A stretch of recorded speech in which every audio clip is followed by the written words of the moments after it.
The Mets wrap up their second-to-last homestand of the season today. Mets finished off last night in grand style with their biggest comeback victory of the year. They'll put New York in their rearview mirror after today and head down to Philly. At Citi Field in New York, the New York Mets play the San Francisco Giants.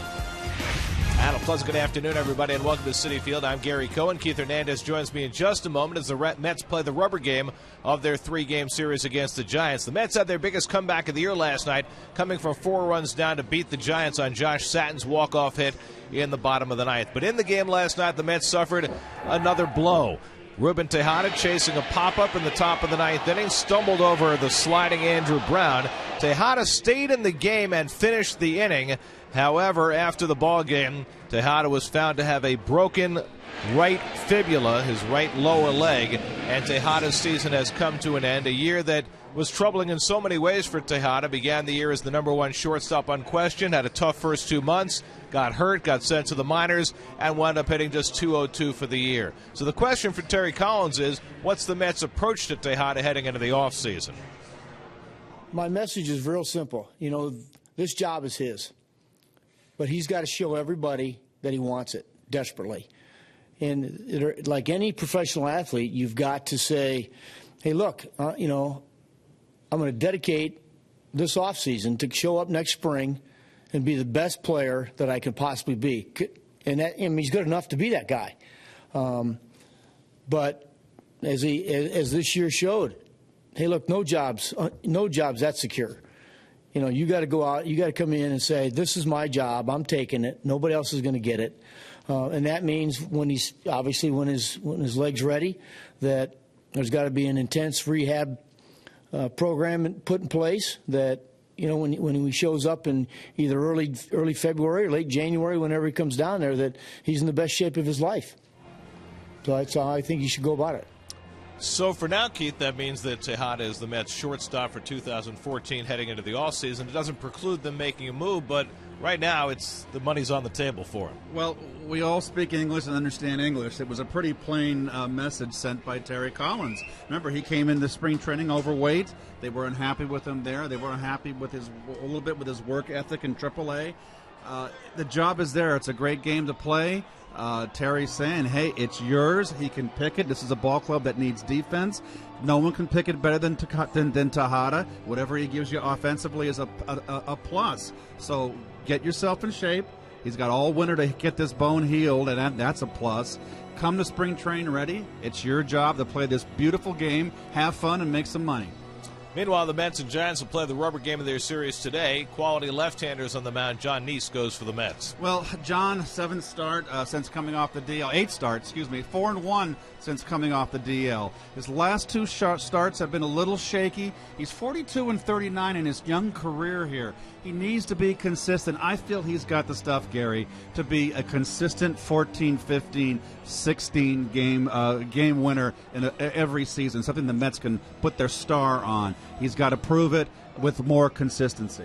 And in a year where the Giants starters have struggled, the one who has not has been their young left-hander, Madison Bumgarner. Well, ironically, he got his first win against the Dodgers his last outing. He hadn't won in 7 starts. He was 0-3 during that stretch. He's got 2 World Series already under his 24-year-old belt. He is going for his 13th win today. So it's the Mets and the Giants wrapping up the homestand at Citi Field. All the action coming your way on SNY.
By Audi, Truth in Engineering.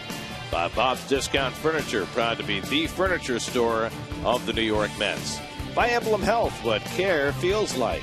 And by your tri-state area Volkswagen dealers, visit VWDealer.com.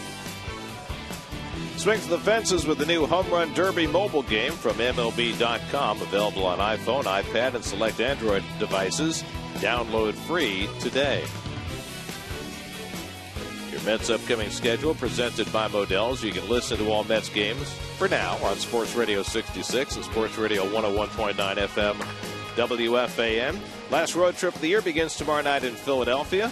3 in Philly, then 3 against the hot in the middle of the pennant race Reds before the Mets come home to play the Brewers for the final 4 games of the season.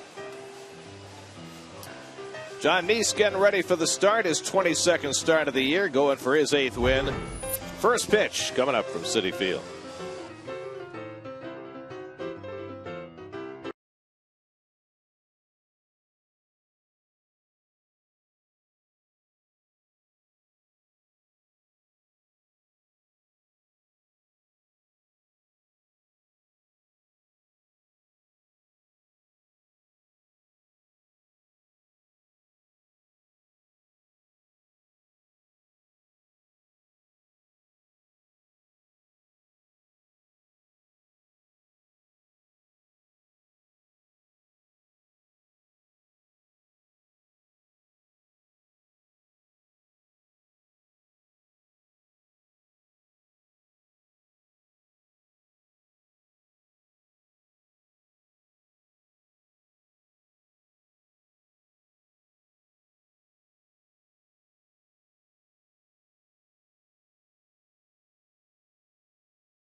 Bochy stuffing every available right-handed bat into the lineup today against John Neese. So that means no Brandon Belt, no Gregor Blanco, no Brandon Crawford.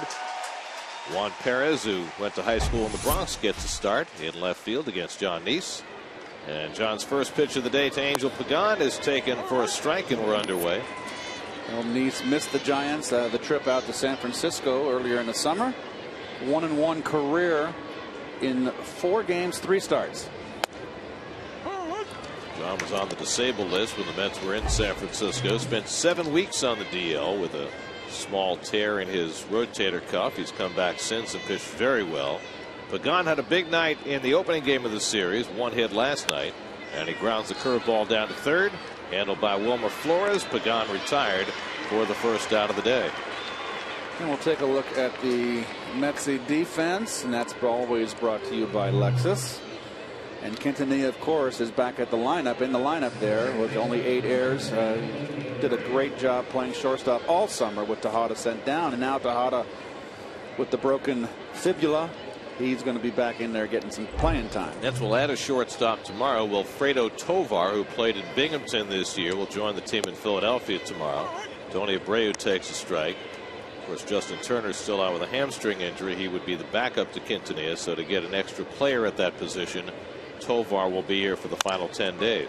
Grounded just foul outside third, and a 2-strike count to Abreu, who's making his second start in this series. Umpiring crew today: Sam Holbrook has the plate. The acting crew chief Jeff Nelson at first. Jim Wolf and Ed Hickox round out the crew. Abreu, a switch hitter, filling in for the injured Marco Scudero, who's not played in this series. Scudero has a bit of a back problem. Abreu hitting at .225. He fouls off Nice's fastball. 0-2. Well, I meant what I said in the open, that I feel Jonathan can be every year. You can kind of go to the bank and should be able to go to the bank with him with 14, 15, 16 wins. He's got that kind of stuff. And the curveball bounced slowly. Flores cuts it off, and the quick throw off the bag can't be handled by Satin, and Abreu is safe at first. Well, Flores comes across, and a third baseman should always be aggressive going into the hole to his left.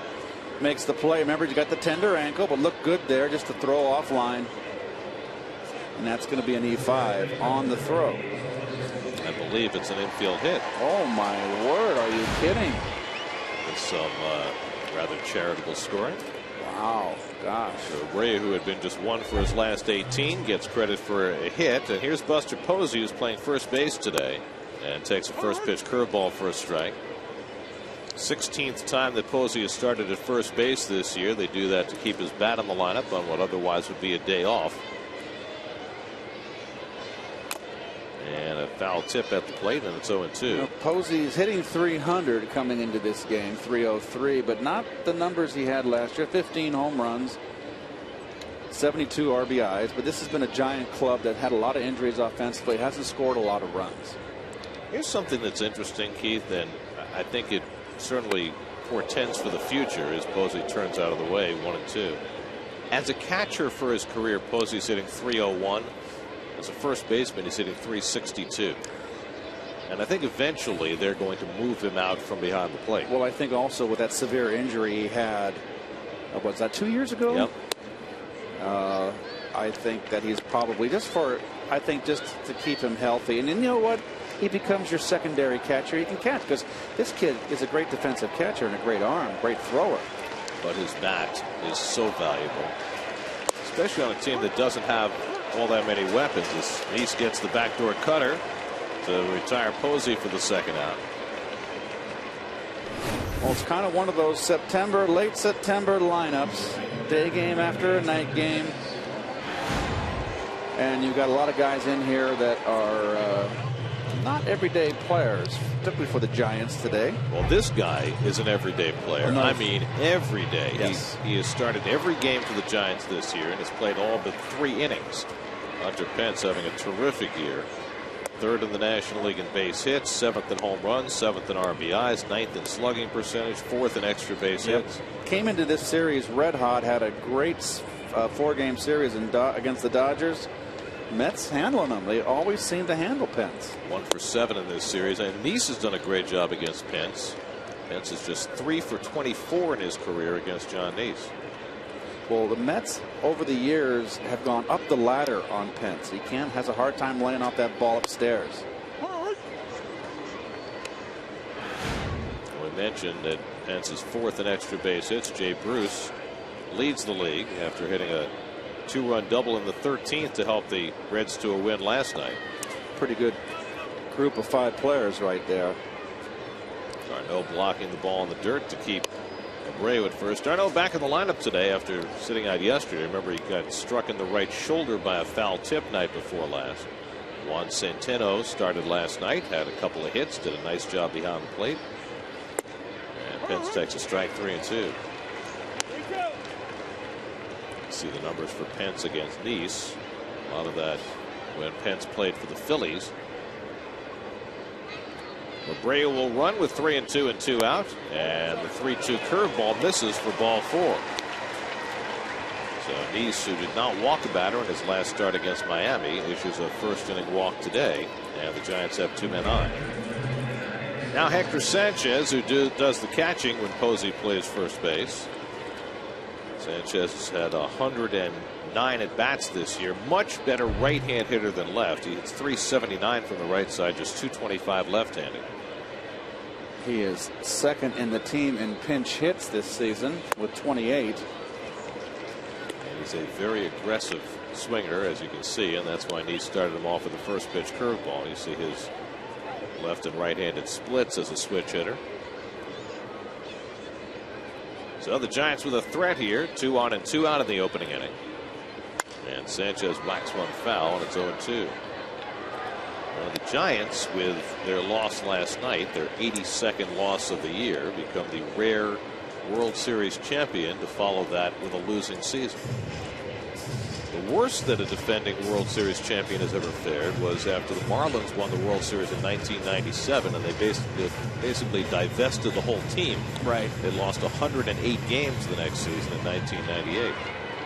The Giants won't have it quite that bad. They're just trying to stay out of the cellar. Neese ahead on Sanchez, 0-2. And he takes care of him with a high fastball. 2 strikeouts in the inning for Neese. And he escapes first inning trouble. Mets come to bat against Madison Bumgarner when we come back.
First base today after his game-winning hit last night, still in that 2-hole. That's throwing mostly right-handed bats against Madison Bumgarner. 2 lefties in there, Murphy and Quintanilla, along with the pitcher. Oh, there's Madison Bumgarner, 24 years of age. The reason why there's all right-handers in the lineup just about. Well, they're only hitting 157 against them left-handers, so Terry Collins opting for an overloaded right-handed lineup. The right-handers don't hit them too great either. 218. Well, it's better than 157. Yes, it is. The best of a bad lot. It's been a rough patch for Eric Young. Just 2 for his last 22. Eric is closing in on 500 at bats for the season, by far the most playing time he's ever had, and he's really been out there every day. Yes, he has. Since the Mets got him in the middle of June. And his engine keeps on running, but the offense has fallen off a little bit the last couple of weeks. Getting a .248 for the year. Bumgarner throws a lot like Bob Knepper, the old Giant and Astro pitcher, left-hander. Kind of slings it up there. Deceptive motion, hard to pick up. You see why he is murder on left-handers. Just 24 years old.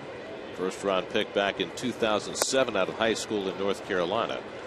He runs that one in on Young 2 balls and a strike. 48 career wins already in this young man's career, and 2 wonderful World Series starts.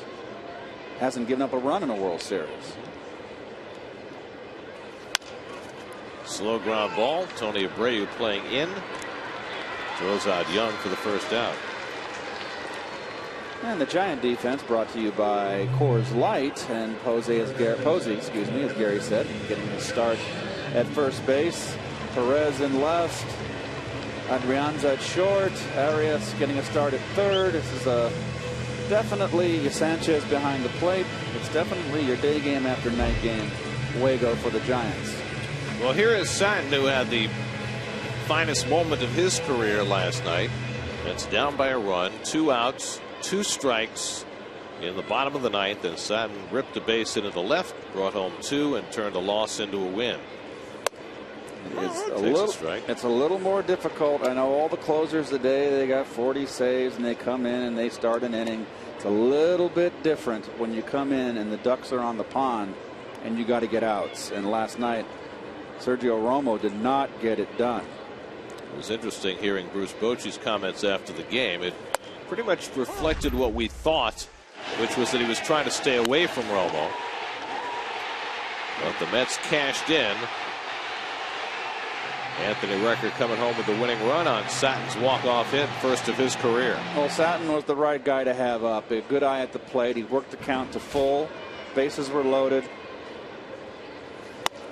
Bumgarner gets him with a fastball. His first strikeout. Well, they want it upstairs, and they get him upstairs. Anyway, Bochy said that they were trying to stay away from Romo. He had thrown 25 pitches the night before, but Santiago Casilla comes in, walks a couple of guys. Well, really, the GOAT was Casilla, because a 4-run lead, a 3-run lead, you can't go in there and walk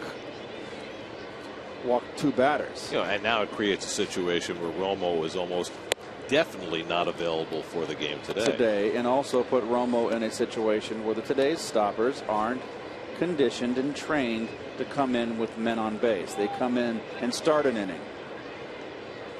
That is a little bit different ball of wax when you come in and you got the tying runs or go ahead runs in scoring position and you got to get outs. Murphy 2 for 8 in this series, hitting a .281 for the year. Murph has been falling back on his back foot, and that swing right there, you see how he bends that back leg, and he's been falling back on his back swing, and I don't know where he got in that habit, but he's been doing it too much, and that's why I think he's had a lot of balls put in the air to left field this year, Gary. Could that be a consequence of fatigue? I don't know. It's a good question. I mean, nobody on this team has played more than Murph has. Well, yes. Murph's done it in the past. He does kind of like to lean back on his swing, particularly on an inside pitch. But I think he's been, I call it dipping too much, and that's why he's been getting balls in the air. Too many balls in the air. He needs to hit line drives. 2-2, and he goes down on the breaking ball. So Bumgarner with a fast start. A 1-2-3 inning with a couple of strikeouts. Neese heads back to the mound for the second. No score at Citi Field.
clear skies, just a hint of a breeze.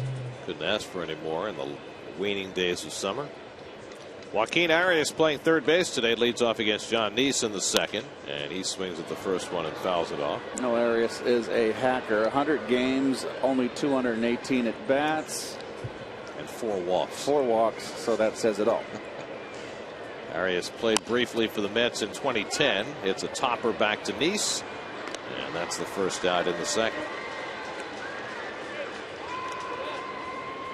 So Arias is retired. And now a big moment for Juan Perez.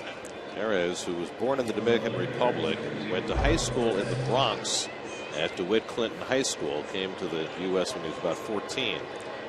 And he has been dreaming of coming back to New York and playing. Well, he's here. He's here for a whole week. He's had 62 at-bats and 2 tours of duty with the Giants this year, and he takes a strike. 26 years old.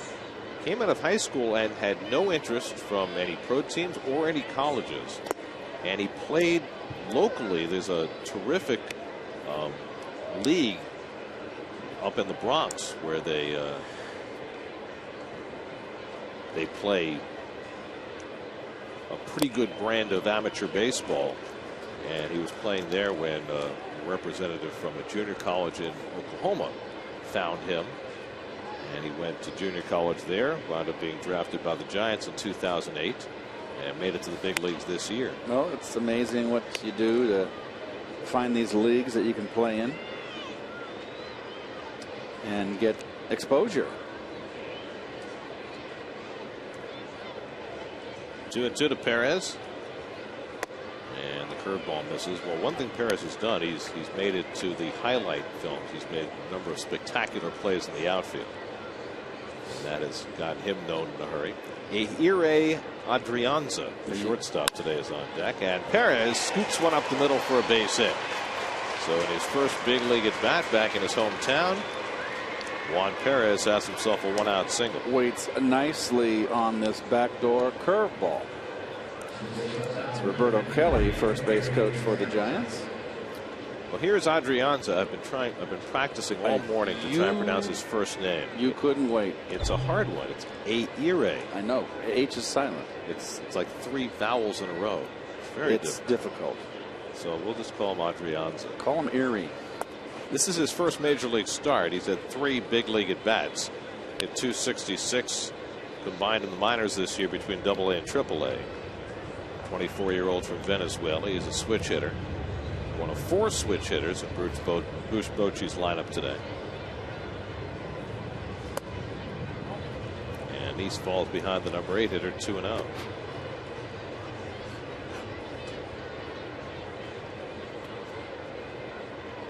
Perez at first has 2 stolen bases, stole 18 in the minors this year. Adrianza hits it out to right center. Angling back is Lagares to get it. And that's the second out. Piece of cake for Lagares. Routine. Runs it down easily. Well, we've said this a lot over the last couple of weeks since Dendecker got here. It's been fun watching both of them play center field, but Lagares is so much smoother. Lagares is more graceful, no question, but it's all about making the catch. And they both do that. Hunter Pence is very awkward looking and gets the job done. Bumgarner gets one in the air to left field. And Eric Young waiting for it to come down. And that retires the side. We go to the bottom of the second. That's a Giants no score.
game. Andrew Brown will lead off for New York.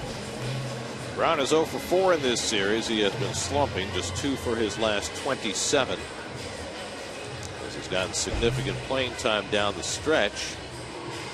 Mets have made a conscious decision to give Brown at bats late in the year and not have Matt Dendecker take significant turns at bat against left-handers, which I think is an interesting decision. I do too. I would love to see Dendecker up against lefties. They've been getting Brown out, Gary, with breaking stuff away, then up and in fastballs.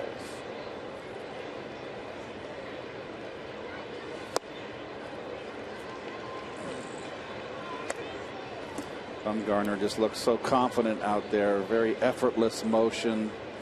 Throws strikes.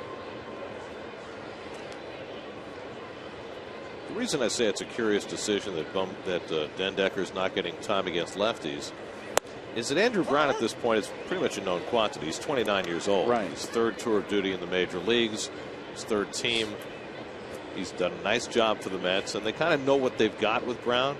Whereas Dendecker is a guy who you're trying to figure out whether he can be a big leaguer from day one next year. As Brown strikes out on the breaking ball, third strikeout for Bumgarner. Well, you're also looking at Dendecker, who's not like he's 23, he's 26. And I think he's got tremendous upside, Dendecker. What little I've seen so far of him. But so far he's had 3 at-bats against lefties, no starts against left-handers, and it would appear that that's the game plan heading down the last 10 days of the season, to not have him face lefties as Flores takes it wide. So you go into spring training not really having a good look at what he can do to handle left-hand pitching. Flores just 4 for his last 37, and he grounds one down to third, a foul ball. Remember, before Dendecker got hurt, he was having a good spring. And he got hurt late in spring training on that, going back on that fly ball. There was talk that he might have made the ball club. Well, the thing about Dendecker that's so fascinating is for a club that is really desperate to find some power in the outfield, it's like he might be able to provide some. Well, I think the other part of Dendecker's game that the Mets desperately need is he brings more speed. 1-2 from Bumgarner, and Flores fouls it off. And the question with Matt has been contact. He struck out a lot in the minor leagues, and is he going to hit for a consistent average in the majors? It's certainly an open question. Only one way to find out. But, and we've said this before about Dendecker,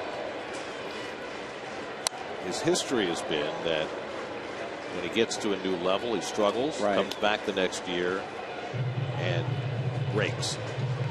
Mets are certainly hoping that can happen at the big league level as well. Okay, well, he's 26 years of age now, so he doesn't have that latitude as if it was a 23, 24-year-old. Flores pops one up. Posey shading his eyes, gives way to Abreu, and that's the second out. So Bumgarner's retired the first 5 to face him. 2 out and nobody on in the second. Now Juan Lagares. Lagares snapped an 0 for 19 skid yesterday. 1 for 8 in this series. And for all you folks that haven't seen the first 2 games, a lot of Giant fans in the ballpark. A lot of orange, giant orange and black.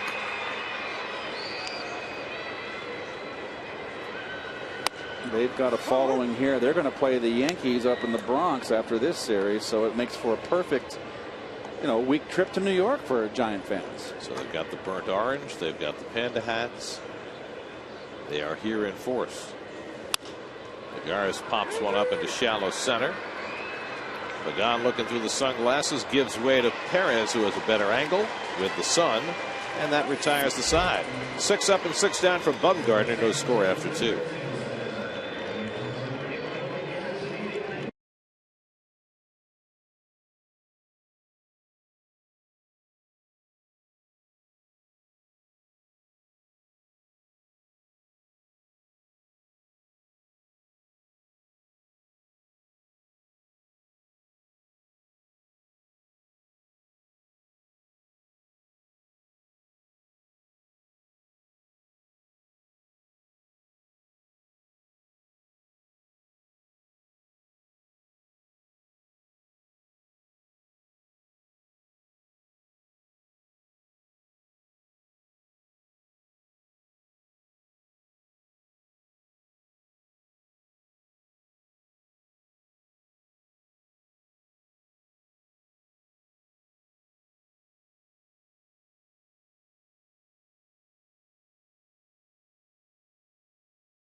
House Burger and the official burger of the New York Mets. Visit Keith's Grill at Citi Field, located on the field level behind section 132, to enjoy Keith's favorite Brooklyn burgers.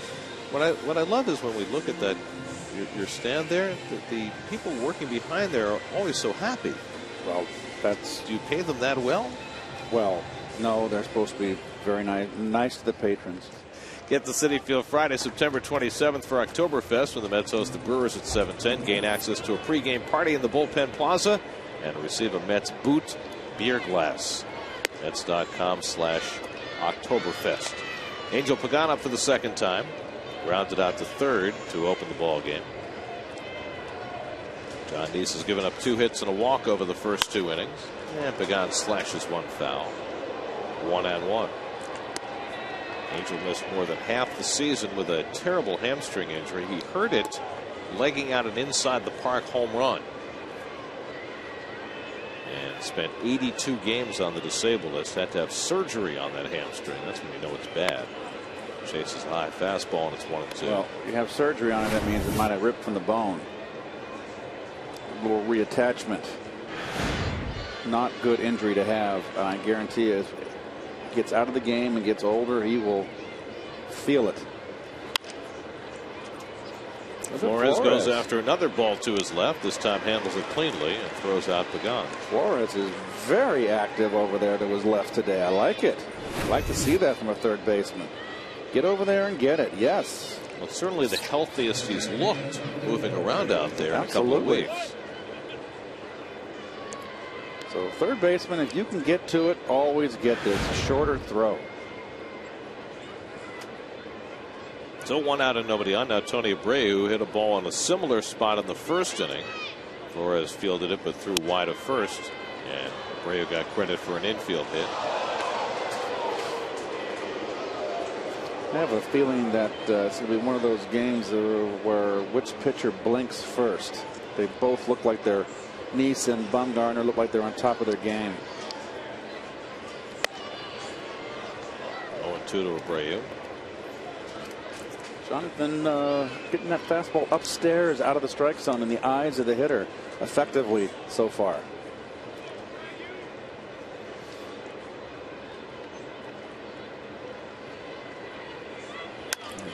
And he handles the comebacker and throws out Abreu 2 away. Well, the last time John pitched, he was terrific into the 7th inning. The only problem was one guy, Giancarlo Stanton, who had a couple of laser beam home runs against him. Right, and all about the same pitch, that a cutter that didn't get inside enough, left it out over the plate. So 2 out and nobody on. Now Posey, who was caught looking his first time up. There you see the numbers for Neese's last start. Didn't walk a batter. He's really only had 1 bad start since coming off the DL, and that was 2 starts ago when at Cleveland, where he got touched up. We had the bad first inning in Cleveland. Fly ball out to right, easy for Andrew Brown, and that retires the side. So Neese has his first 1-2-3 inning of the day. On to the bottom of the 3rd we go. Mets and Giants, no score.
Slow Motion is brought to you by your Mercedes-Benz Tri-State dealers. Visit them on the web at searchmercedes.com. I like the super slow-mo stencil. That was great, wasn't it? That was our first time with that. Travis d'Arnaud leads off for the Mets in the home third against Madison Bumgarner.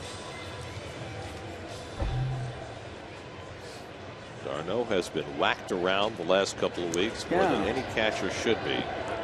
Foul tips, follow-throughs on swings. He's been hit by balls. He's been hit by bats. Well, that's the disconcerting thing, is the backswings of hitters have been clobbered on the top of the head. Well, he sits fairly close behind the batter, and that positioning certainly makes him more vulnerable to the follow-throughs on swings.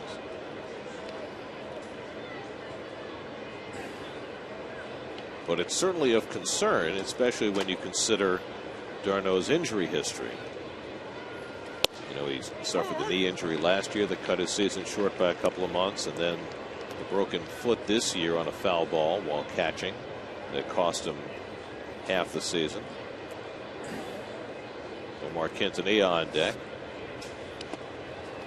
I mean, d'Arnaud represents a very significant piece of the Mets' immediate future. And you certainly want to be able to count on him being able to stay healthy.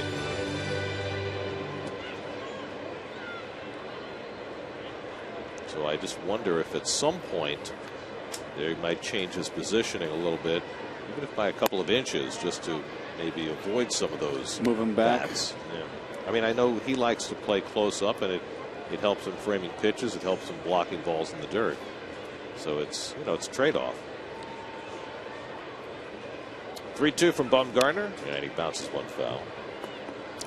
Bumgarner's a big guy, and the North Carolinian, 24 years of age. This is his 5th season in the big leagues, 3rd full, and 6'5", 235, big upper body. And he walks d'Arnaud, and the Mets have their first base runner of the day.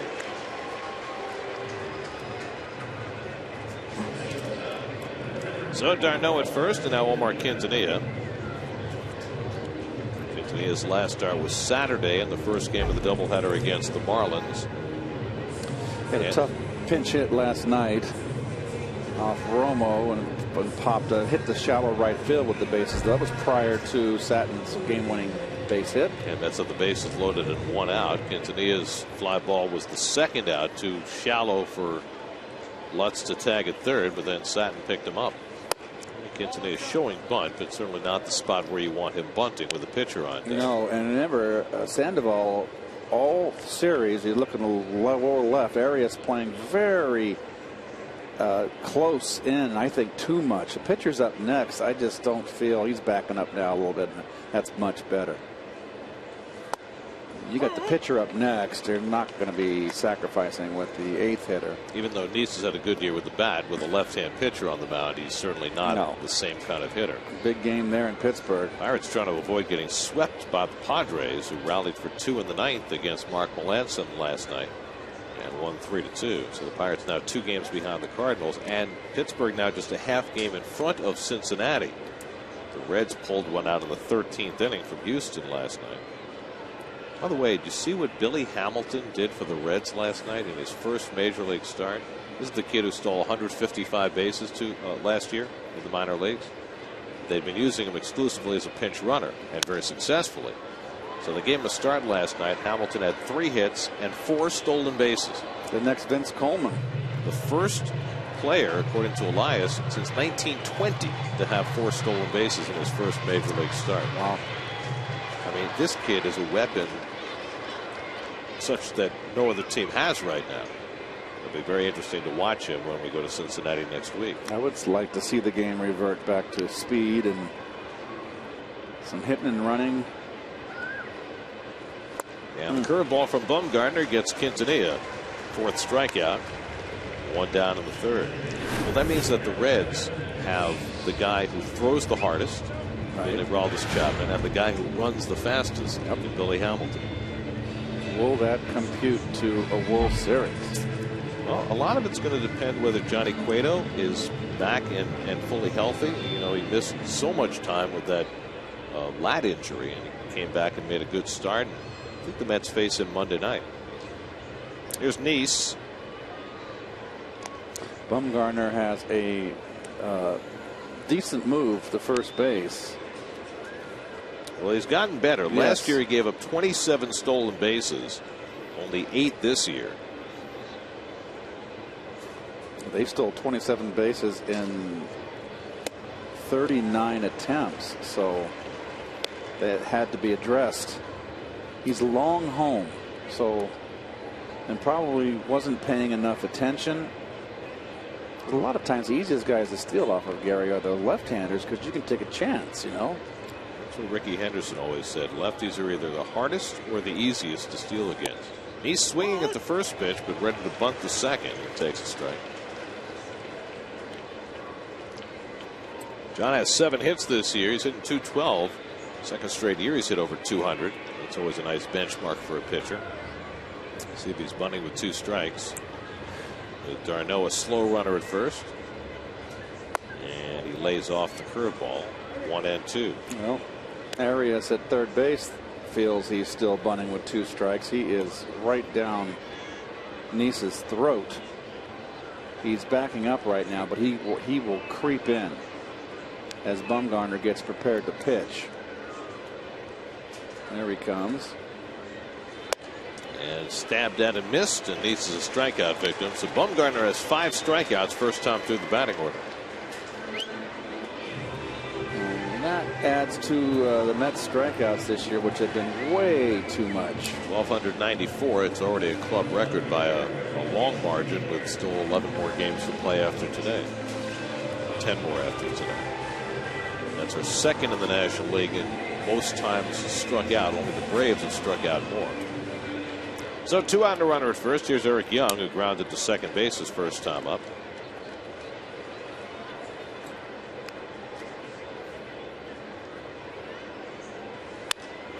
And he pops one up weakly. Buster Posey comes in to grab it, and that retires the side. Leadoff walk, but Bumgarner gets through that with no problem. We go to the 4th. Mets and Giants, no score.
Who had the most stolen bases for the Mets in the 1970s? I have a guess. Well, there was a guy who played only a couple of years for the Mets late in the decade who had a couple of huge stolen base years. That would be Frankie Tavares. Right. There was also John Stearns. There's also Buddy Harrelson. Hunter Pence first pitch swinging, fouls it away as John Neese starts the fourth. Neese walked Pence his first time up. The only walk Neese is allowed. Pence, Sanchez, and Arias for the Giants in the fourth, and Pence skies one to center. Lagares shading his eyes and stays with it. One out. It is a very sunny day. Center field and right field are the toughest places to play today. Well, it used to be in Old Shea, the stadium was kind of turned a little bit more to the right, correct, Gary? Correct. It was a little further. So it was really a worse sun field for center fielders and right fielders. Right. It shaded the sunset directly behind home plate. Here it's a little bit toward third base. Right. So it's worse in right field. And you can see the shadows, particularly if you get a shot of Eric Young, you can see how the shadows are running towards center field. His shadow. And Lagares is almost directly behind him, and really, there you go. So you see the effect of the sun. It doesn't really have an effect on Eric Young in left, but a little difficult for Lagares and particularly Brown in right. And especially this time of year, as it gets a little later in the afternoon, right field becomes very treacherous. Scooted just past Flores and down the line off the bat of Hector Sanchez, and that goes all the way to the corner. And Sanchez has a one-out double, his fourth double of the year. Ball hugged the ground all the way down the line. I believe this is a curveball, or it's a cutter down and in, right down the line, just out of the reach of Flores, who's shown good movement to his left, but this one hit too hard to his right. So the first extra base hit for either side. The Giants' third hit off Neese, and now Joaquin Arias with a runner at second and one out. Arias hit a comebacker his first time up.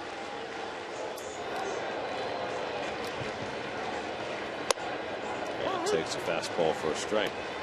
Always interesting, these guys. We talked about Arias having 4 walks. He's a hacker, and 218 at bats, and he think he'd be swinging first ball fastball. He took it. It's a cutter inside, and it's 1-1. In Pittsburgh, Pedro Alvarez just homered in the bottom of the fourth to put the Pirates up 2-1 on the Padres. How many home runs for him now? It is 34. What a year he's He's had. having a great year. They are having a great year. Yeah, he's not much of a defender, but boy, oh boy, he gives him that power bat. And Pirates need a victory. They're 2 back behind St. Louis. St. Louis kind of getting hot at the right time. They won a nail biter last night. Wainwright fell behind early. They got a lead, and then bases loaded, 9th inning. Todd Helton in one of his last home games as a Rocky, bases loaded, and Mujica struck him out to end the game. And the Cardinals won 4-3. Mujica, what a job he's done. 3-1 coming, and Arias swings at the fastball. 3-2. There's another backswing, I think, that clipped Darno. I think it got him down in the shin. Watch this, Gary. Let's check the backswing. Yep, got him in the shoulder. Well, he says it's been happening to him since he started catching.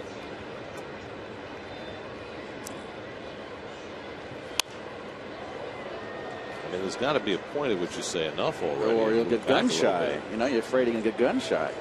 I'm just afraid he's going to get banged up. And, you know, I mean, catchers are going to take a certain amount of physical abuse no matter what.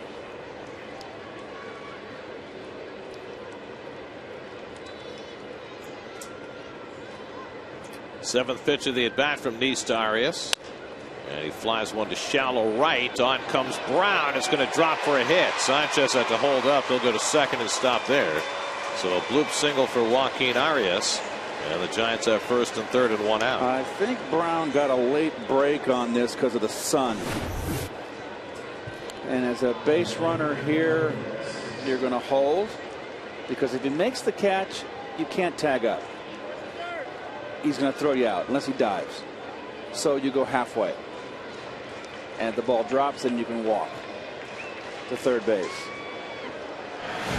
So good base running by Sanchez. So Nice finds himself in a predicament. First and third and one out. Juan Perez singled up the middle in his first at bat. And takes it wide for ball one. Perez runs well. Not very easy to double up. But that's what the Mets need right now to get Nice through this inning. And the way Bumgarner is looking, one run could be huge today. Fastball outside, 2-0. You know, one thing's for certain is that Bumgarner of late hasn't thrown more than 6 innings, and that Giant bullpen's been leaky this series, to say the least. It's almost rallied on Tuesday night and came from far back last night. Lined into right center, a base hit for Perez, and that'll bring in the game's first run. Arias going first to third.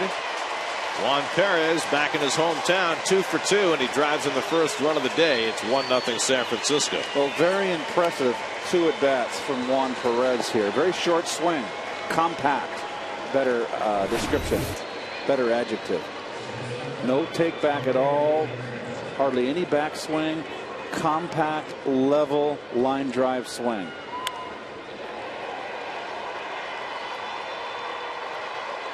I tell you what, Lagares on that ball had an in-between hop, fielding it on the run, going to his left, and made it easily. He's got such good hands.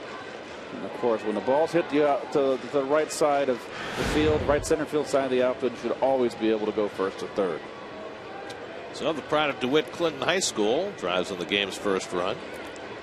Now first and third and one out. And here is Ehire Adrianza. Very good. Fly to center his first time. We should have our director Bill Webb try to pronounce that. I think I got a little too much H in there. Say it again. It should be Ehire. See, Bill just said it in our ear. Perfect. You got it just right. He did? Bill? That would be like the first time all year. I don't think so. Adrianza flied to center his first time up. Last name's easy. Yes. The first name that's hard. Those silent H's are silent, and J's have a to them, almost like a spit. It's H's are the ones that are tough for me. Possible double play ball. The shovel to Murphy, and the relay not in time, and a run comes in. Well, against the speed of Adrianza, the Mets couldn't turn 2. Arias comes home to make it 2-0. Well, I still think you got to turn this. I don't like the shovel pass here. Too far away. Get it and throw it hard to Murph. And that also let Murph get tied up with the base runner a little bit more. Get it there. It's far enough away. Give him a throw, a side throw. Get it to him quicker, and you turn the double play. It's something the Mets have had difficulty with now for, 2-3 years. Turning double plays. Pitcher gets a ground ball. He's doing his job to get out of the jam. You got to turn it for him. Second career RBI for Adrianza. So that gives Madison Bumgarner a 2-0 lead. He flied to left his first time up and checks the swing and went around 0-2.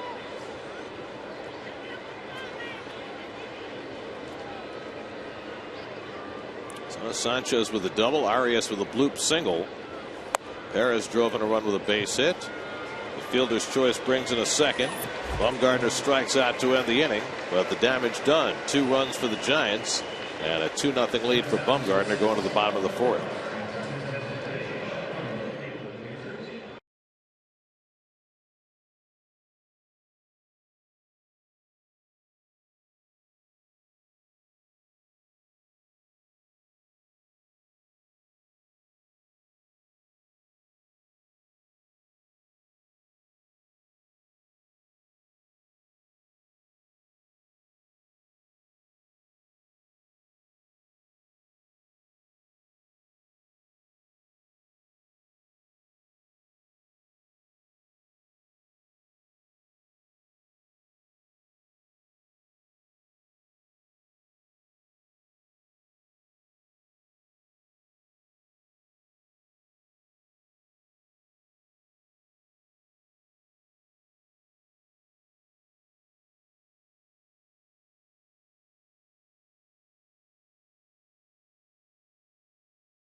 prime architect of the Mets '86 championship team. I remember Joe as part of the triumvirate. Frank Cashin was always the general manager. Joe was the super scout, head of the farm system, farm director, and what a judge of talent. And he's scouting now for Seattle. He was a good guy. And yet Al Harrison was the number cruncher. It was a winning combo. Josh Satin leads off in the home fourth inning and takes a strike from Madison Bumgarner. Satin struck out his first time up.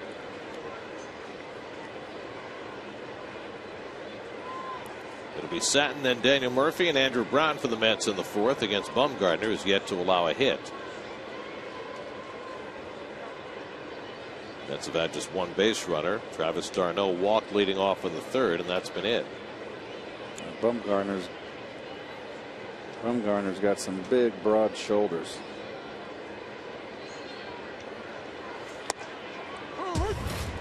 Coors Light Cold Hard Facts brought to you by Frost Brewed Coors Light. Madison Bumgarner, number 5 in the National League in ERA. Behind that quartet, I think the Dodgers have the only. Well, Kershaw's going to win the side, but the number 2 should be Greinke. They got a 1-2 punch right there that's tough to beat. Well, you got your Cy Young winner, your Rookie of the Year in that graphic right there.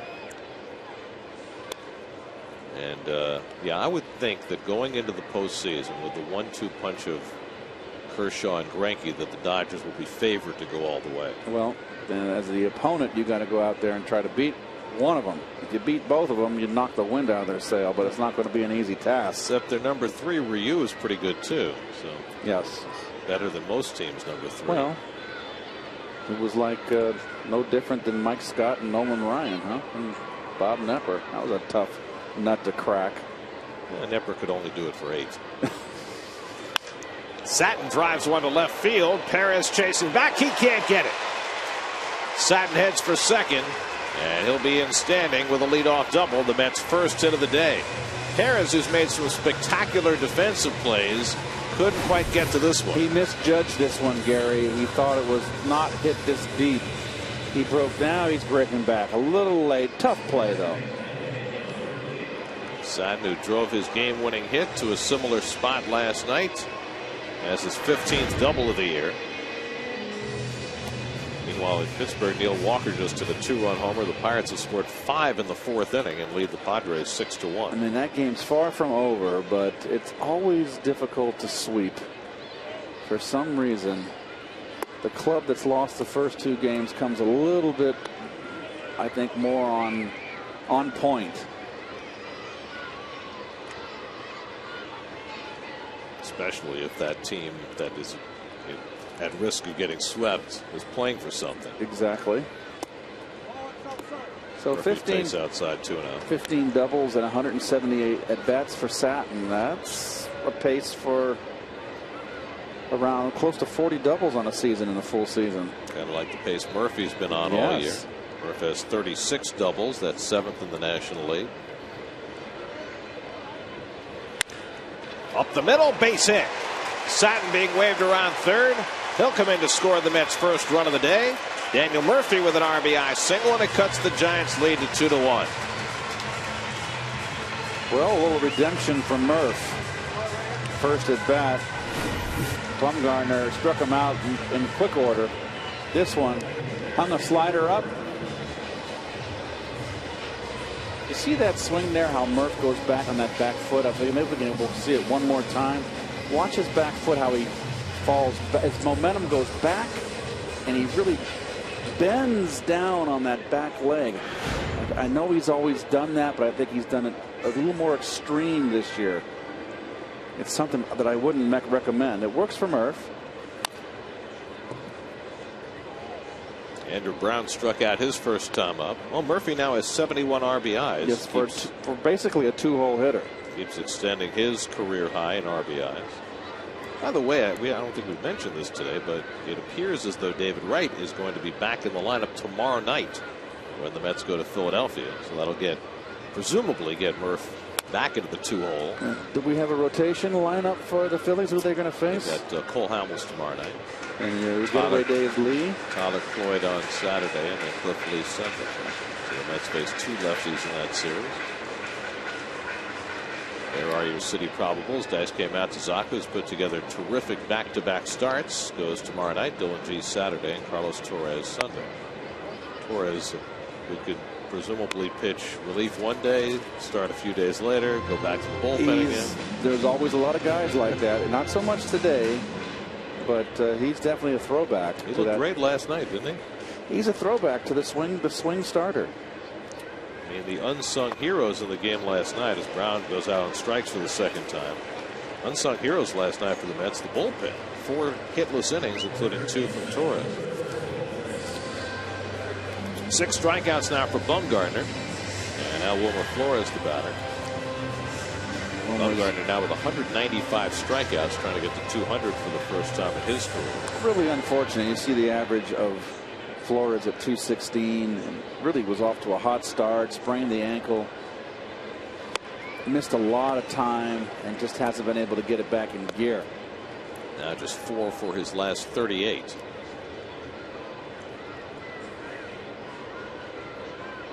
Murphy the tying run at first with 1 out. Murphy has stolen 19 bases. He'd like to get number 20 before this year's over. You bet.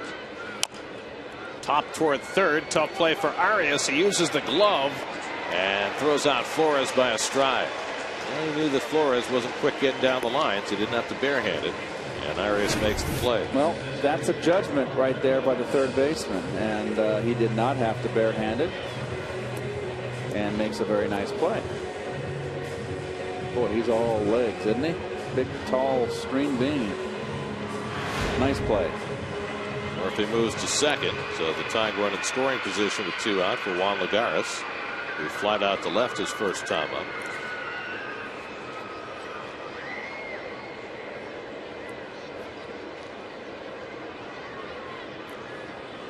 Not been a good homestand for Juan.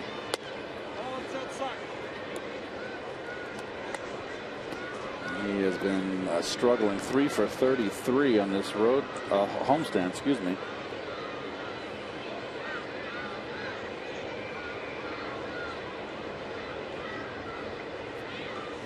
And he pulls one down to third. Nice play by Arias, and he throws out Lagares to end the inning. Well, Lagares hit it hard. Arias makes a nice play to his left, and that probably saved a run. Mets settle for 1 on Murphy's RBI hit. 2-1 San Francisco after 4.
Batting order coming up against John Neese, who spent a lot of time last night talking about Travis d'Arnaud and keeping him healthy. And Kevin Burkhardt continues to look into the matter. Let's check in with Kevin. Well, it's obviously a concern. He's been hurt a couple times in the minor leagues, dinged up already this week, and then hit again today, as you guys pointed out earlier. And so how do you do that? We talked last night about the equipment, and really the other big part of it, who knows, maybe they'll have to address his stance now and maybe move back a little bit. We'll see in the next coming days. But also, guys, it's about those plays at the plate. And remember back to spring training when the Mets basically told Travis, hey, not to block the plate. We don't want a collision with you. Obviously so. They traded a Cy Young Award winner to get him.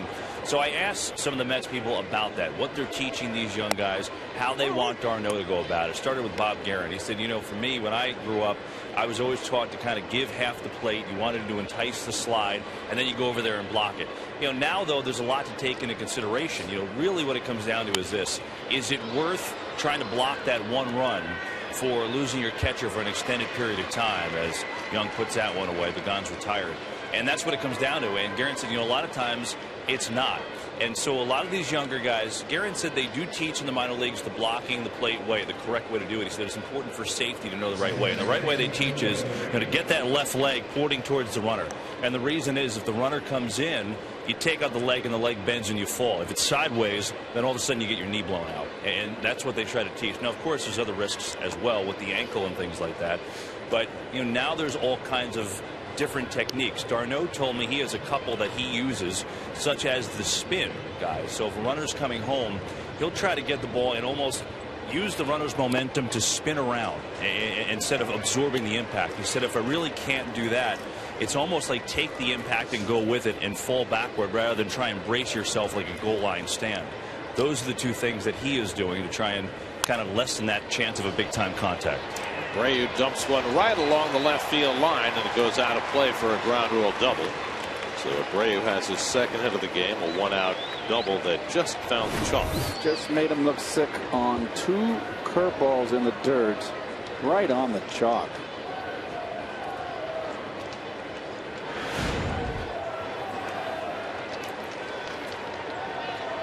So a runner at second with 1 out, and now here's the poster child for we don't block the plate anymore, Buster Posey, who had his leg famously taken out by Scott Cousins a couple of years ago.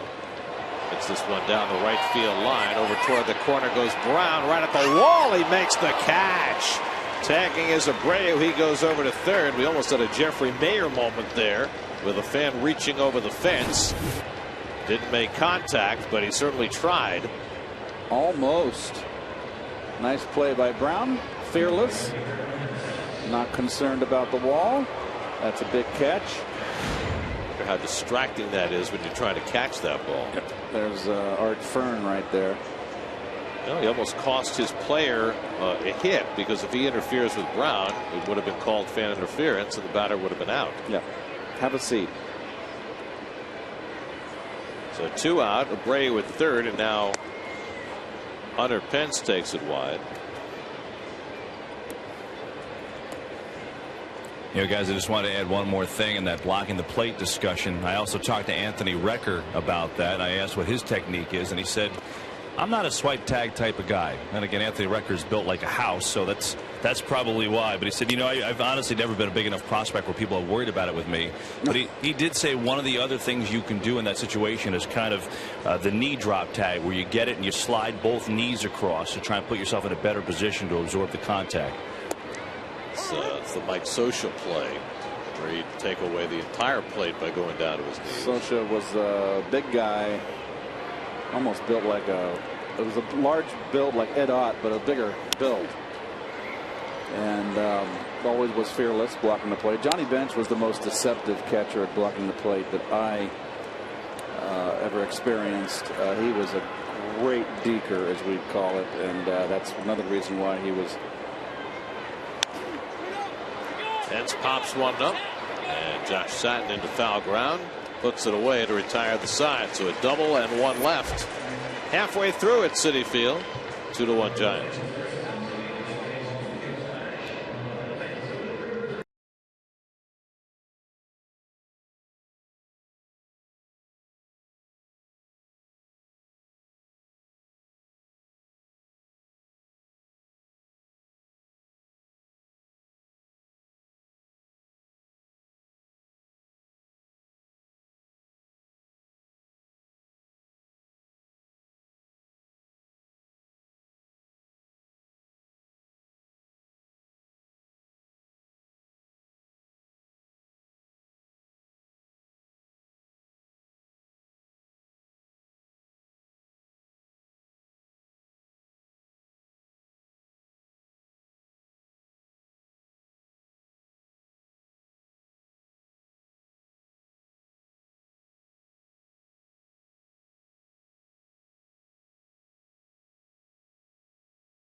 Sunday's game against the Bills with a constant flow of up-to-the-minute news and opinion, plus fan discussions, player profiles, and exclusive video on Jets blog featured on SNY.TV, your online home of all things New York sports. Fifth inning recap presented by your local Tri-Honda dealer. Daniel Murphy's RBI single getting the Mets on the board after the Giants got a pair in the fourth on RBIs by Juan Perez and Eire Adrianza. Well, it'll be the battle of the rookie quarterbacks in the Meadowlands. Sure, you'll be looking forward to that, but we'll be focused on the Mets and the Phillies. Jets, I'm telling you, the Jets aren't as bad as you Jet fans think they are.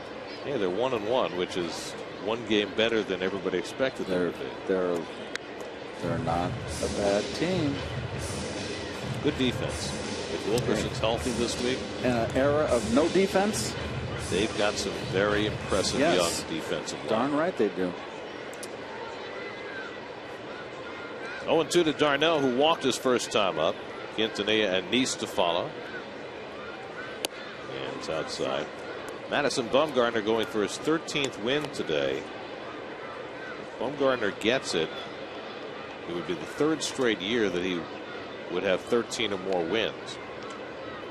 The Giants moved to San Francisco in 1958. Since then, they've only had 2 left-handers put together 3 straight years of 13 wins. Oh, I bet you one was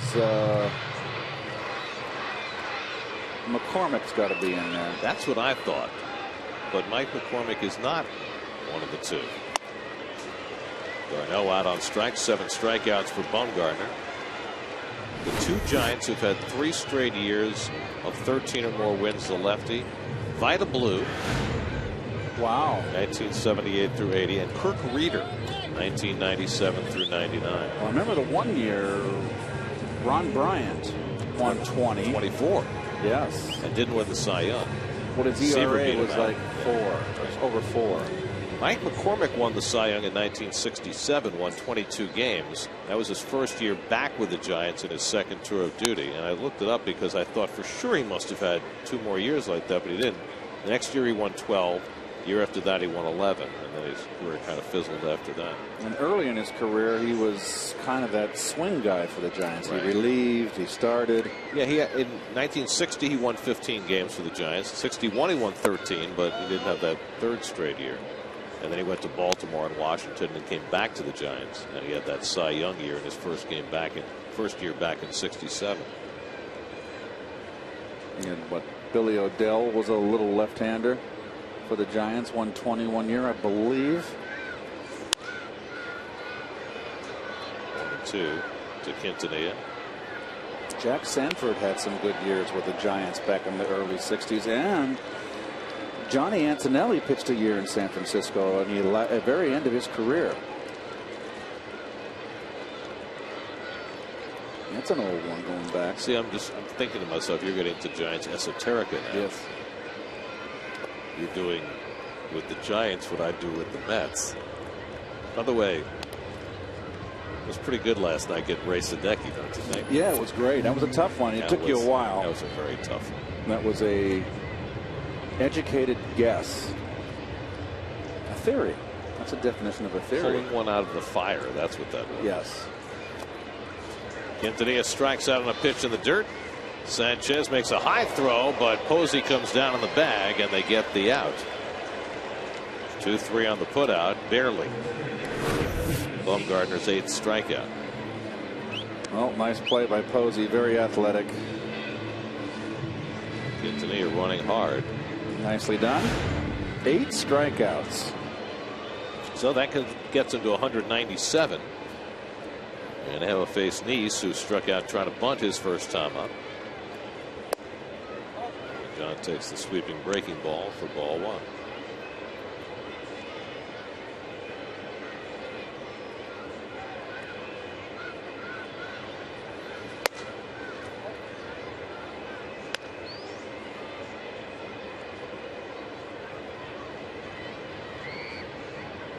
Well, his fielders haven't had to work too hard. He's evenly distributed out, and he's given his fielders a day off. Well, you got the one terrific fielding play by Arias to end the fourth that probably saved him the tying run. That's how Doc was when we played in the 80s, when he had one of his big strikeout days. Just sit there and marvel at good hitters striking out. And did you ever get back on your heels? No, because it was so electrifying, Gary. You were there. It was electrifying when it was just as electrifying for us in the field when Doc pitched as it was for the fans in their seats. And Bumgarner strikes out the side in the fifth inning. It's 9 strikeouts in 5 innings for Bumgarner. 2-1 Giants lead going to the sixth.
Get extended coverage of today's Mets-Giants finale with live reports from Citi Field, plus all the latest from the Jets and Giants as they get ready for their Week 3 matchups on Daily News Live, presented by Citi, today at 5, only on SNY.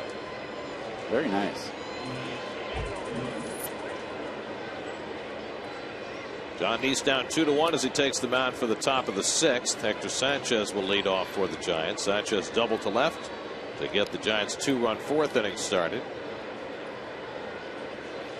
And he pulls that one on the ground to short. Quintanilla in front of it. 1 pitch and 1 out for Neese in the sixth.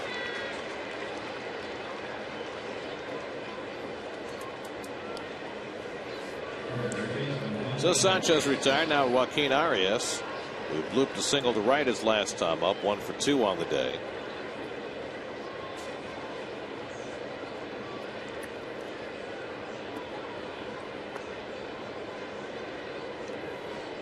Well, Matt Harvey had a better day today. I hope. Well, he went back on the Dan Patrick show this morning to make amends for his kind of strange interview yesterday. He must have apologized about 20 times in a 5-minute span. So good for Matt. Line to short and short hopped by Quintanilla, and that's the second out. Let's check in with Jonas Schwartz in the studio for a game break presented by your local Tri-Honda dealers.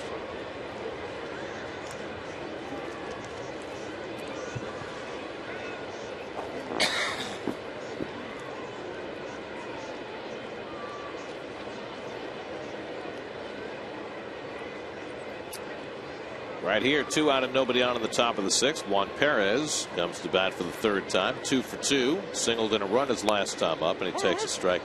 I thought the whole Harvey episode was just indicative of a player who is caught up in a you know, a maelstrom of success and injury and publicity, and you know, you make a misstep these days and the whole world knows about it within 5 seconds, and that's what Matt ran into yesterday. Well, he's already run through one PR firm. I would. Scott Boras is his agent. I would have Scott Boras. I'm sure now will be more hands-on and keep him out of any foolishness.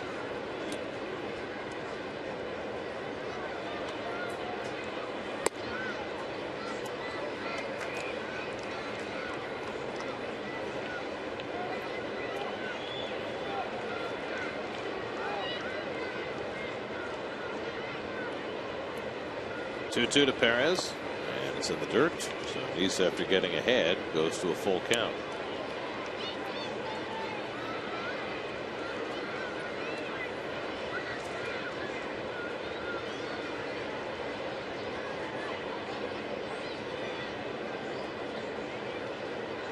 Now the 3-2, and it's too high, ball 4. So Nice loses Perez to a 2-out walk, just his second walk of the day.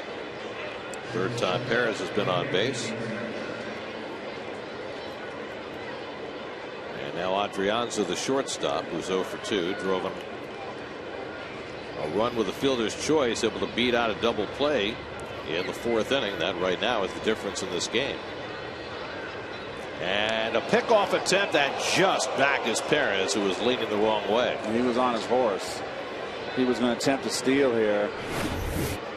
Watch him lean in. He's trying to. No, he wasn't. He just got a little loose and just about got his fanny picked off. Almost quite literally. Is that what the tag was? Watch.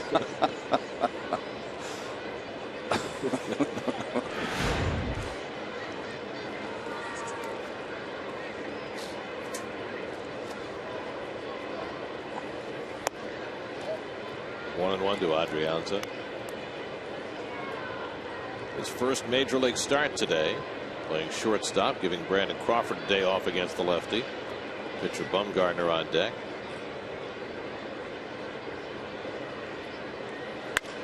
Line right field, base hit. Perez goes to second and stops there. So just the second major league hit for Aguirre Adrianza. And this will force Nice to work harder to get through this 6th. Well, it gets Bumgarner up now, who high sinker. Bumgarner, who first 2 at bats kind of gave away his last at bat. Nobody runner on first after they scored 2 runs. He's going to try here. He's got an RBI situation. He lines one to left, but in comes Young to pick it off and end the inning. So the Giants strand a pair in the top of the 6th. That's all at the top of the order. Coming up in the bottom against Bumgarner, down by a run.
you by Toyota. See where Toyota takes you. Test drive one at your Toyota dealer. Toyota, let's go places. By People's United Bank, know-how that's helped customers succeed for 170 years. That's People's United Bank, what know-how can do. Member FDIC. And by Geico.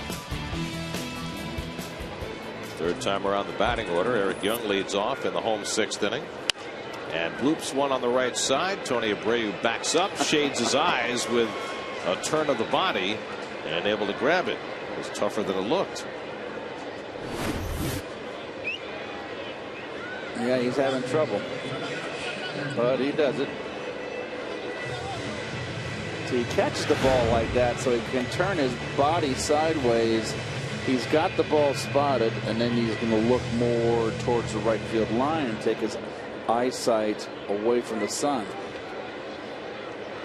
Josh Satin hit a double over Perez's headed left and scored the Mets run in the 4th inning. It's been quite a series for Satin now. 5 hits and 9 at bats. By the way, we had talked about his little practice swing a couple of weeks ago, and I asked him about it. He said, I have no idea why I do that. I only asked because you were curious. Oh, the top hand swing? Yeah. It's funny.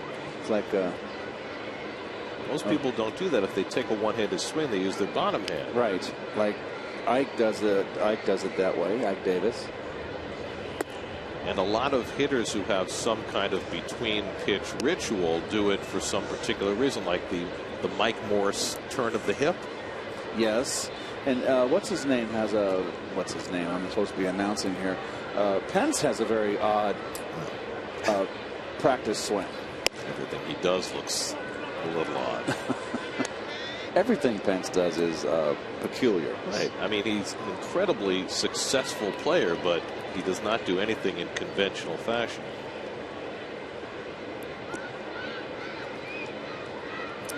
Bumgarner behind in the count for a rare time today. 3-1 to Satin.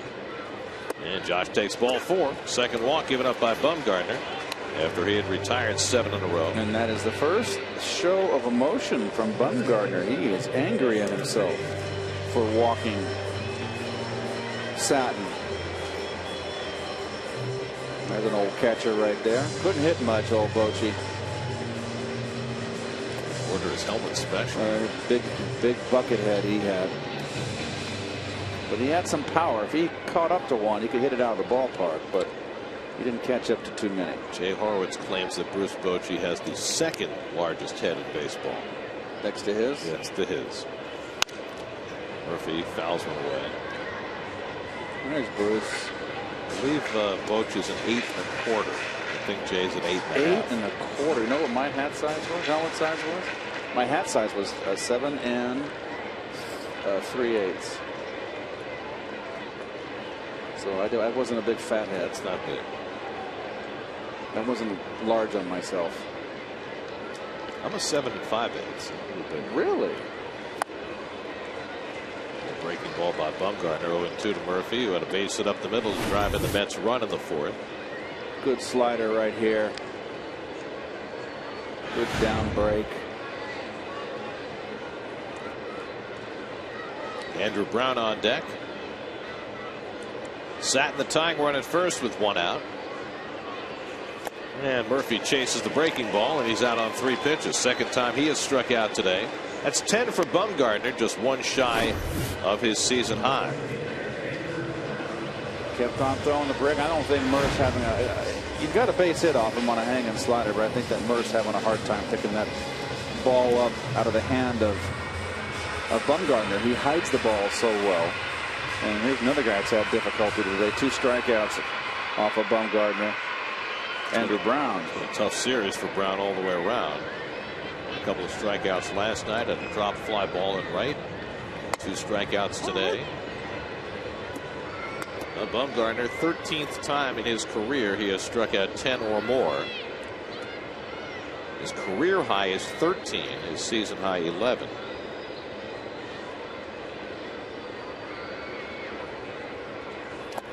That's what I like. That one. I like the little different styles. You know, everything today is so cookie cutter, spit out of a computer. You got to do this because your arm that. I mean, this guy throws completely differently, and it makes him that much better a pitcher because it's such a peculiar, well, it's not so peculiar, but it's a different delivery style. Over the bag, that's a fair ball. It hits off the sidewall. Satin will go to third as Pence is able to play it. He holds Brown to a single, and the Mets have first and third and 2 out. So Brown shooting one right over the first base bag for his first hit in this series. Ball away. Oh, the hanger right there, going right the other way with it, right down the line, just out of the reach of Posey.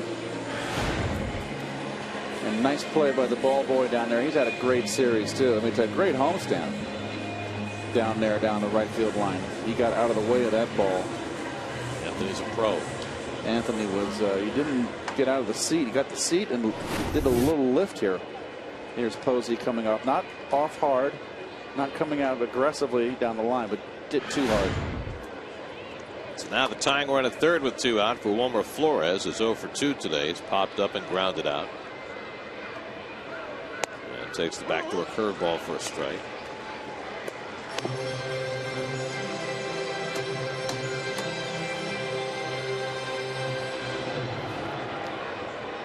Lagares would be next. Brown's single was just the third Met hit against Bumgarner. And Flores hits it off the leg and right to Posey to retire the side. Pinball. Here, rather less than routine 1-3 putout ends the inning. Living right.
This could certainly be called a lucky break. Well, off the left shin. Kick saving a beauty. And that is living right. Oh, I do think the second baseman may have had a play, but if it deflects off his leg and doesn't go right to Posey, got the tying run at third. Precisely. Might have walked on in.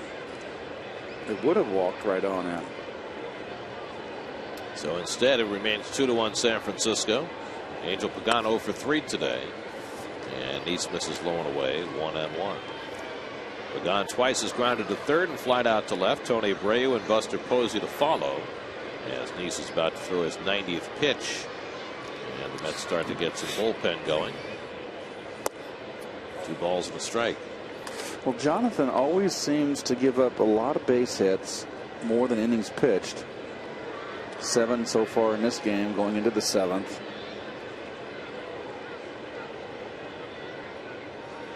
Because the pitch count is high, but he's throwing strikes. He's only got 1 walk in this ball game.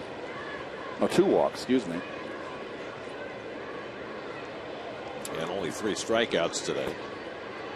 Well, that's Juan Santana. I don't think he's warming up to come in the game. Oh, he had himself his first major league hit last night. 2 of them.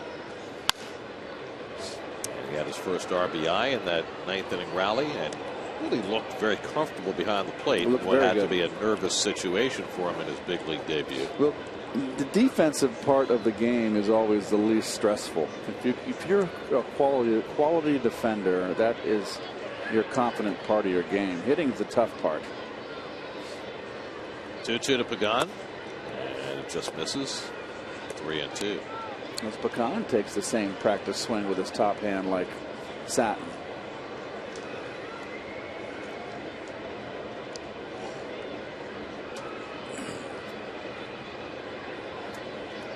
Aces walk 2. Pagan lifts one to right center. Lagares back in the gap, makes it look easy. 1 out. Let's answer our AT&T trivia question. We asked who had the most stolen bases for the Mets in the 70s. I would think it had to be Buddy, right? Buddy Harrelson. Or Stearnsy.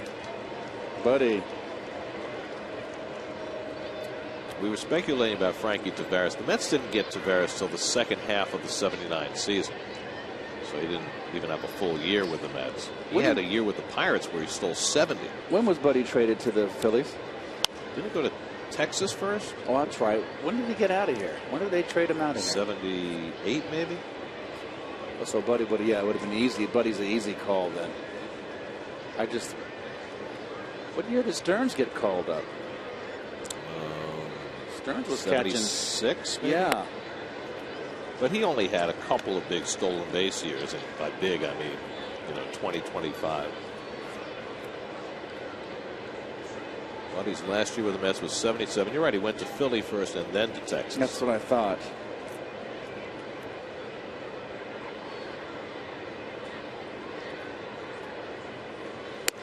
Strike 3 called. Abreu caught looking.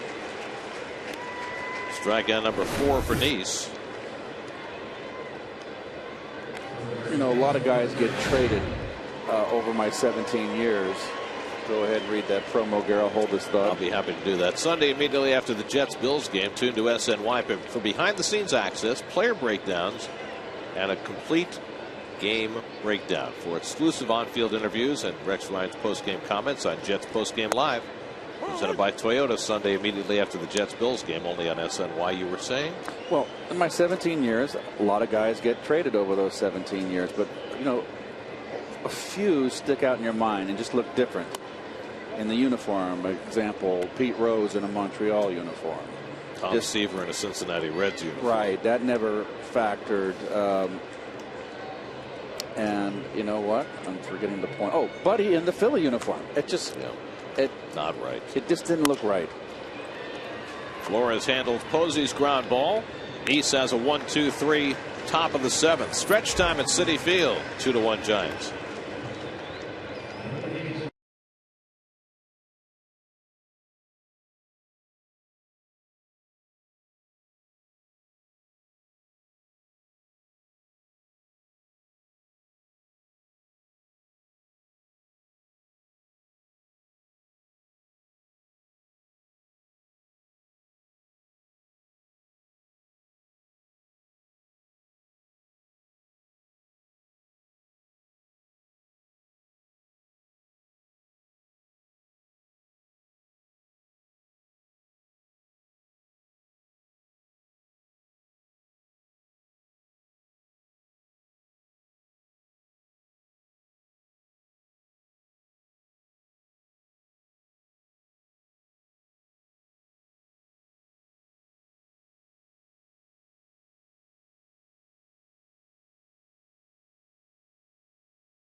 still with a 2-1 lead. You know, just because the season is winding down here, it doesn't mean the guys still aren't putting in their work.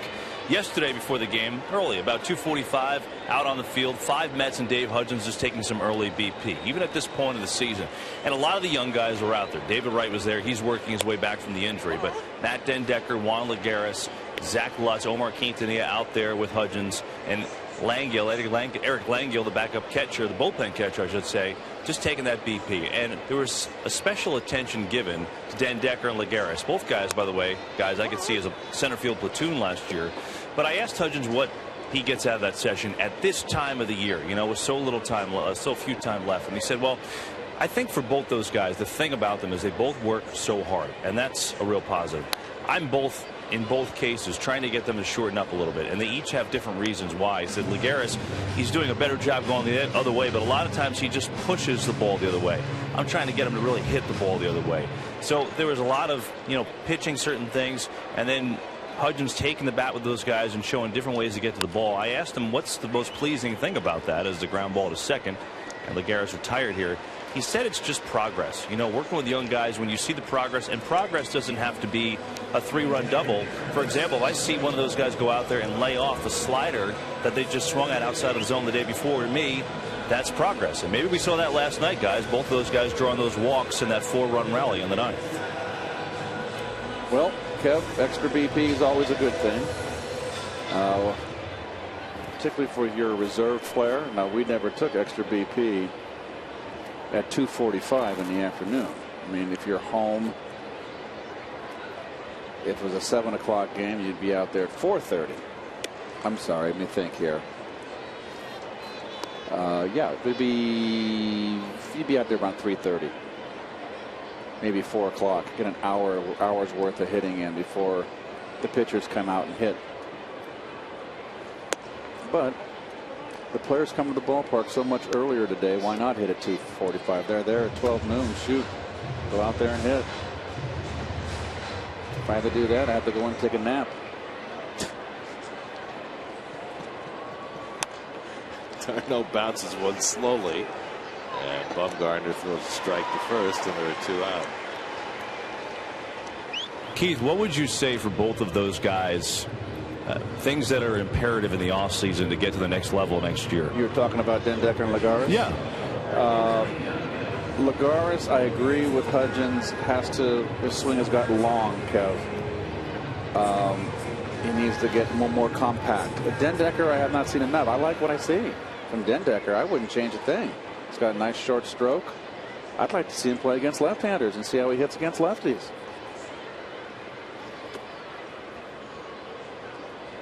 Quintanilla up with 2 out and nobody on.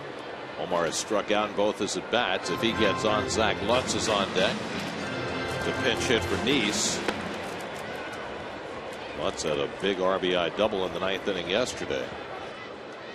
He's at 100 pitches, so if Quintanilla makes the last out, don't know whether John will be back out there to pitch for the 8th inning.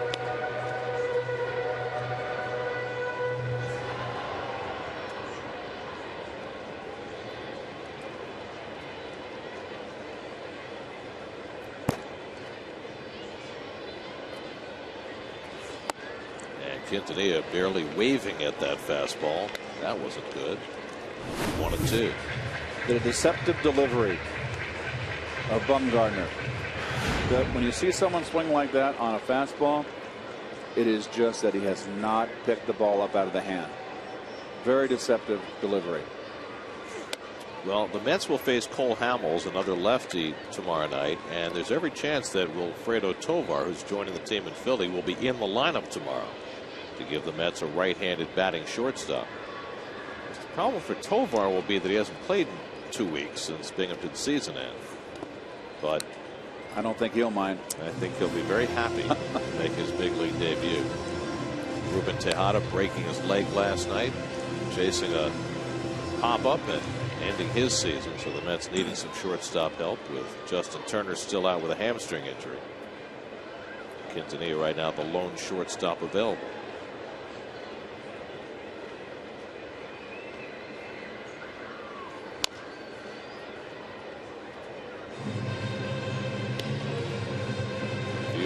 Behind the plate gives you a Nice view of the long arm action of Madison Bumgarner. It's almost like a slingshot or a catapult, sidearm catapult. He really wraps that hand behind toward the third base side. The pop up shallow center, and it drops for a base hit. Pagan never came hard after that ball. It's almost like he didn't see it well. Well, I think Adrianza was the one that kind of let up on it too quick. And we'll take a look at this motion. Very straight up. Turns his back to the hitter, but watch his hand action. You can see the hand on that angle right there, so you get an idea how far he comes back. Then he slings it across his body. Hard to pick up. So here is Lutz batting for Nice with a tying run at first and 2 out. And he takes a slider for a strike. Lutz last night, first batter that Sergio Romo faced, worked the count to 3-2, then drilled a double right over the third base bag. Very nice at bat. Zach now 5 for 19 as a Met. Fouls this one down the right side, and that'll go out of play. Two very nice pinch hits last night in that 4-run ninth inning from Satin and Lutz.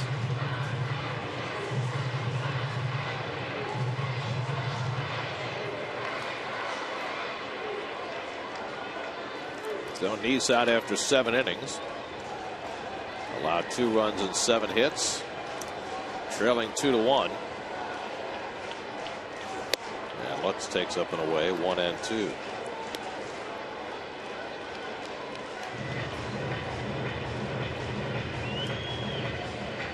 I like it when pitchers go into this go 7.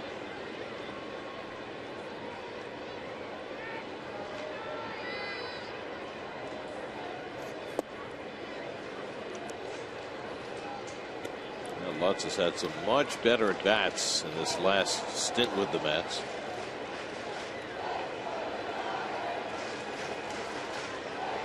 Ooh. Gene Machi up in the bullpen for the Giants. Gene the Machine? Sounds about right. It's a very large machine.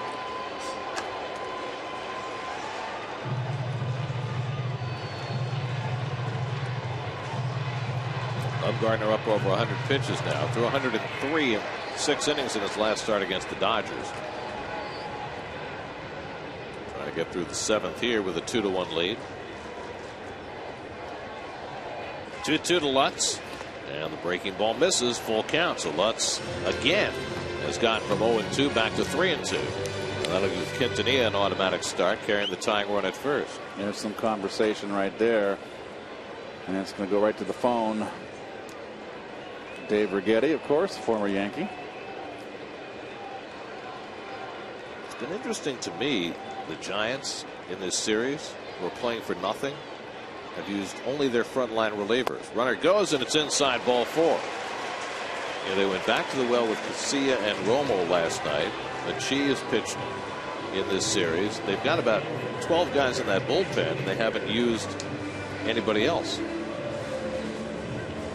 I think normally in a situation where you're not playing for a postseason berth that you'd spread the wealth down. Well, maybe the Giants are they playing much better here in September. Maybe they want to finish strong. I don't know. I don't ever put much import into that, Gare. Finishing strong in September doesn't mean diddly squat. Take a drive around the majors, presented by Honda. Wild card standings in the National League coming into the day. The Pirates a half game up on the Reds, who are in turn 5.5 up on the Nationals. Pittsburgh trying to chase down St. Louis for the lead in the Central. They're 2 games behind. They lead 6-1 over the Padres in the 7th. Here's Eric Young, who's 0 for 3 today. Tying run at second. Go ahead run at first and 2 out.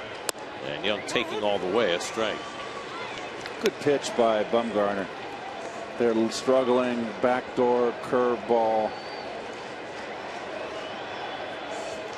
He just needs this one out. This will probably be his last batter, no matter what, with Satin on deck. No, I wouldn't trust that bullpen.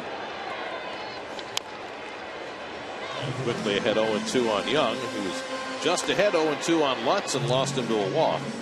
Well, it looks like his stuff is kind of flattened out a little bit. He might be heading for the last roundup. With a hitch in his get long.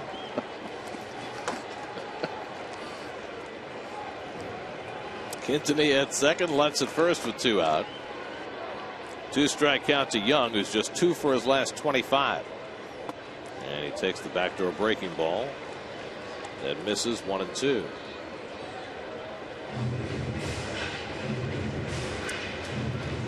Sadler's had a terrific series waiting on deck. He's the guy you don't want up.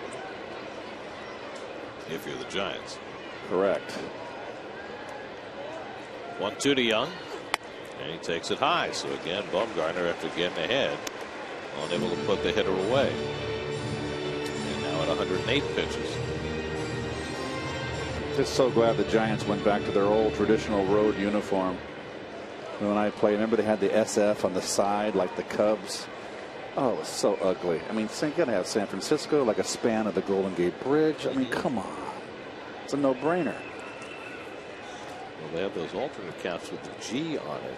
Didn't like those at all. The uniforms the Giants had in the 80s were awful. 2 out, 2 on, 2-2 to Eric Young. And the curveball just missed. Full count. Good eye. There's the old. They had the scripted Giants. Awful. Not so much. Nice eye by getting back to the game. Eric Young right there. That was an out pitch right there by Bumgarner. A good hard curve breaking down. Tried to get him to fish. He didn't. So now the runners will be in motion. Quintanilla at second. Lutz at first. 3-2 coming to Young. Ground ball toward the middle. Over comes Adrianza and makes the play. Good stretch by Posey. Side retired. So Bumgarner works out of 2-out trouble in the 7th. No chance for a win for John Neese today. We go to the 8th. It's 2-1 San Francisco.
NY's Super Slow Motion is brought to you by your Mercedes-Benz Tri-State dealers.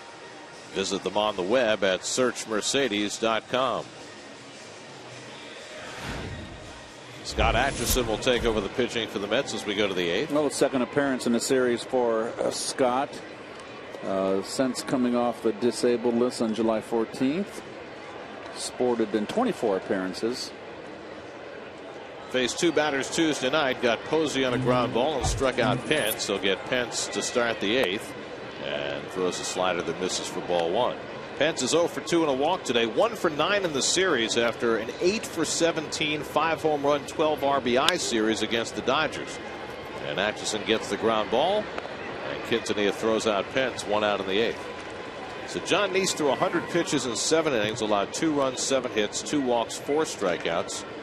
John is on the short end, but he lowered his ERA to 3.81 with at least one, I guess only one start to go because the Mets are going with a 6-man rotation. So John will pitch the Wednesday game in Cincinnati, not too far from his hometown of Defiance, Ohio. I'm sure that'll probably be his last outing of the year. I'm sure he'll have some family members there, as he did Cleveland when he pitched there, which is even closer to Defiance. I would say Obstinance is probably closest to Defiance. Hector Sanchez is 1 for 3, doubled and scored in the 4th inning. Put your thesaurus away.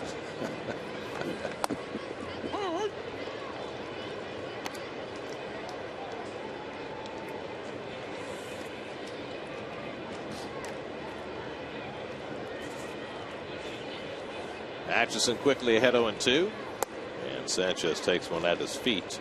A ball and 2 strikes. I know it's been a tough spell for Atchison, but I like his stuff. He's a veteran. He knows what he's doing.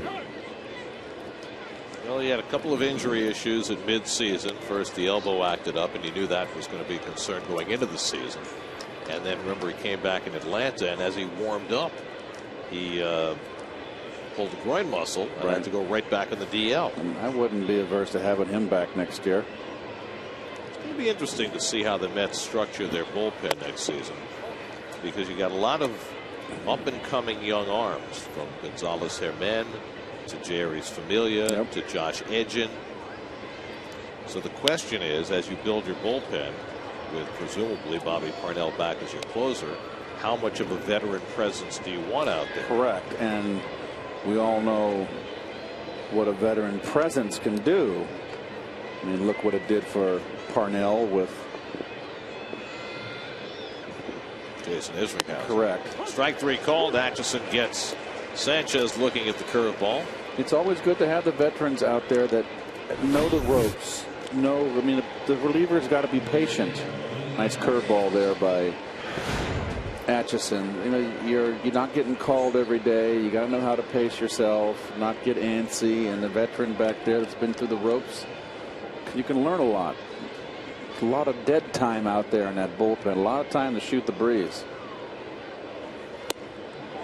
I don't think there's any question that the Mets are going to invite LaTroy Hawkins back for next year. He's been so solid, and the only guy in that bullpen who's gone start to finish this year, despite the fact that he's the oldest guy on the team.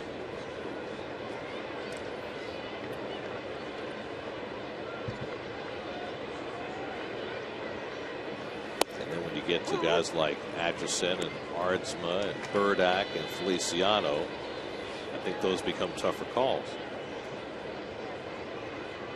2-1 to Arias. He chases the slider. 2-2.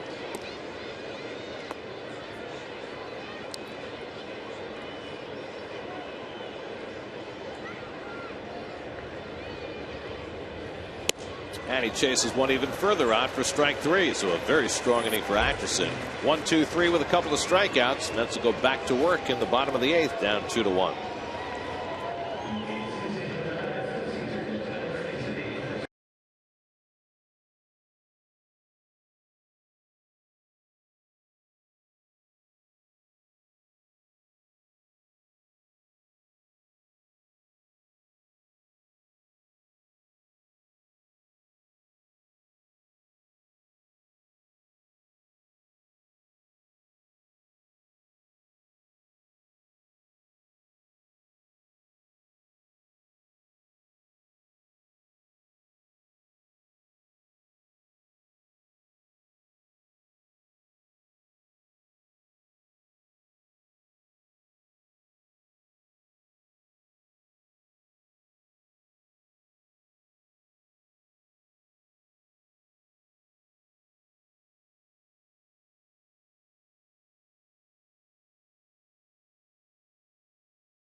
Homestead, giving you some great shots from up there. You know what it's like to watch a game from the Pepsi Porch. Sure do. I know what it's like to almost catch a home run too from the Pepsi Porch. I'll tell you what, a day like today, if you're in the Pepsi Porch, you better have some good sunscreen with you. It's a beautiful day in New York and a sun splash day out in the Pepsi Porch. John Mechie will be the pitcher for the Giants as we go to the bottom of the 8th. Well, he's been on that Fresno San Francisco B line. Been 5 different occasions he's been up and down this season, but his last 14 appearances and 14 innings pitched has only given up 2 runs. This is his second appearance in this series. He pitched in the first game. He went 2/3 with a strikeout, no runs. Big guy, hard thrower. That's a lot. Satin, Murphy, and Brown, 2, 3, and 4 in the batting order coming up at the bottom of the 8th. Madison Bumgarner threw 110 pitches in 7 innings, allowed 1 run and 4 hits, walked 3, struck out 10. That's 19 straight starts now that Bumgarner has given up 3 earned runs or fewer. And he's hopeful not to get the same fate as Matt Cain. Cain threw 7 scoreless last night, and that wasn't enough for a win when the bullpen imploded. Bumgarner lowered his ERA to 2.77, came into the day 5th in the league in ERA. Satin's had a terrific series. Guy who played his college baseball in Northern California at Cal Berkeley has bedeviled the Giants. 5 for 9 in the 3 games. Today a double and a walk.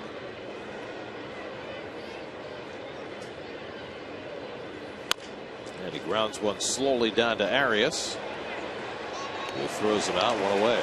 Well, Arias showing the leather over at third base today. Similar play as he had earlier. Flores on the first one. Yep. And again, you know your base runner. You know that Satin doesn't get down the line quickly. Don't need the bare hand. And this is the time of year where you could be excused for not knowing your base runners with all these September call-ups. Daniel Murphy's driven in the only Met run today with a single to center in the 4th. Struck out in his other 2 at bats against Bumgarner, who fanned 10 over 7 innings.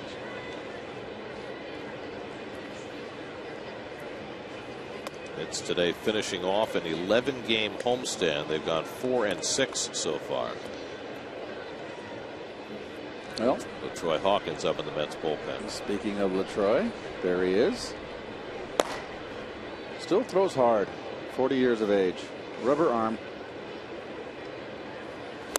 Including today, the Mets have scored 24 runs in 11 games on this homestand. Well, they've been doing decent against the Giants. Had more run production. Yep. 5 runs each of the last 2 days. Well, Mechie has a forkball, and you've seen it twice to Daniel Murphy. On the ground, nice easy hop for Adrianza, and there are 2 out. So Mechie gets a couple of ground balls. 2 out and nobody on, which leads us to the Mets box score presented by Audi. Satin has scored the only run. Murphy has driven in the only run. Oh, and there's your available bench left and right. Very nice. Scrutinize that. Well, Turner not really available. Correct. He is in uniform. He was out early with David Wright today as they both try and rebound from hamstring injuries.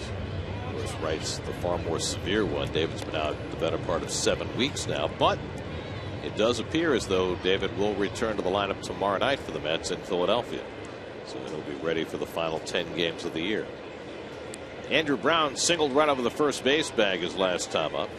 He's got a slider too, Mechie. Not a bad one. Veteran lefty Javier Lopez ready if needed. Well, we showed the left-handed bench of the Mets. There's 4 of them. So I don't think we're going to see Romo today. No. So someone's going to have to close today. Well, I wouldn't think it would be Casilla either. No, well, Casilla walked 2 guys. I wouldn't bring him in if you paid me Tomorrow night, dice game at Suzuka against Cole Hamels at Citizens Bank Park as the Mets begin their final road trip of the year. Coverage begins tomorrow at 6 o'clock right here on SNY. And the Mets have a chance to catch the Phillies for third place. 2.5 games behind coming into the day. Absolutely.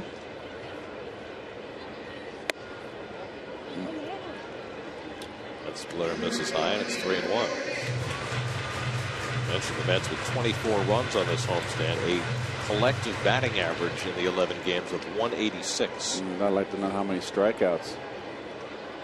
You know how many? Too many. 3-1 from Machi. And he threw that by Brown. 3-2. Brown really having trouble right now. He's not in sync. A lot of swings and misses. The ebbs and flows of the season.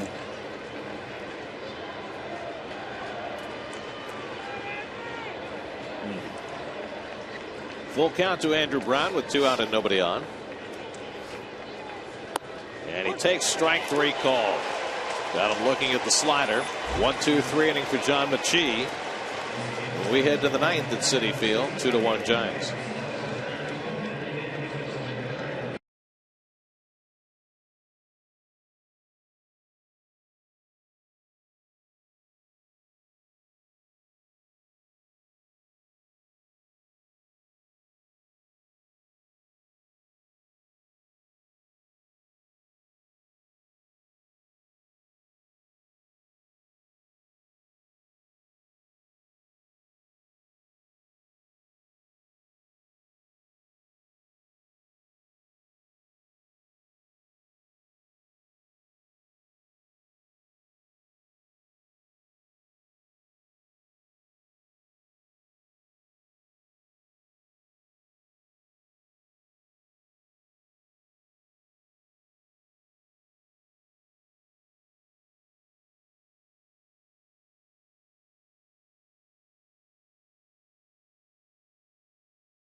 It's down 2-1. LaTroy Hawkins will try and keep it right there. Well, how good has LaTroy Hawkins been? Well, ever since he got shellacked by Detroit back on August 25th, he's been unscored upon in 20 of his last 22 appearances and is on a current streak of 9 straight scoreless. He's been terrific.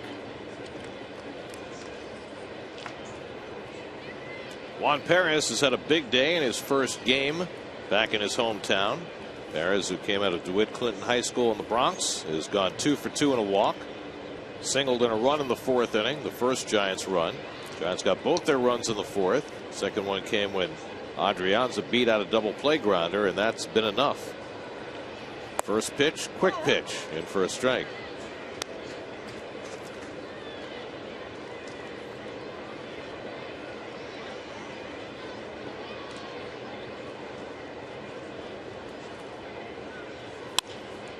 To center field, and Juan Perez is 3 for 3. How about that?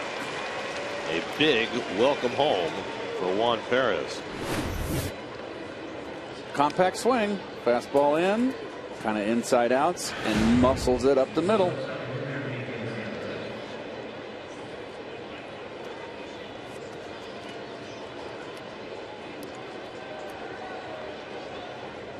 So the leadoff man on for the Giants as they look for some insurance in the ninth, and we'll see if Adrianza's asked to bunt. Pablo Sandoval's come out on deck to pinch hit. So you would think Adrianza will be bunting.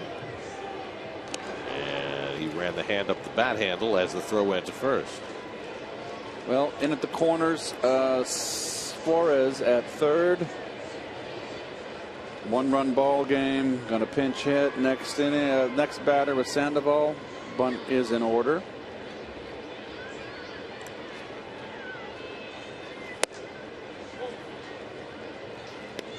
Not bunting on that first pitch.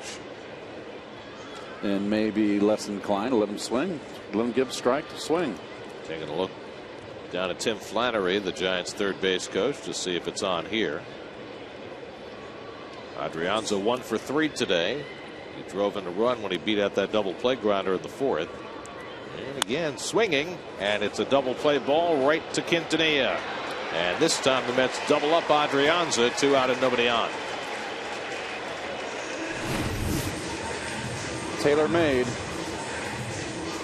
And like the ball hit in the fourth inning, where they didn't turn it, just another automatic right here. Looked like Hawkins was trying to field that ball. It's probably a good thing it went under his glove, because as fast as Adrianza is, if LaTroy has to catch it, turn, and make a throw, maybe they don't double him up. I'm a bit surprised that Bochy wouldn't pull back Sandoval to 1-run ball game, keep him in reserve in case this game went extra innings. Kind of want to keep him on your bench. Maybe hoping for one big swing from Sandoval, who has 13 home runs this year. Yeah, but 13 isn't. That's how many home runs I hit. Would you consider me a home run hitter? I would consider you in a 2 out and nobody on spot where you knew that a home run was what was required, that you'd have a pretty good shot. How about that? Okay, thanks, guys.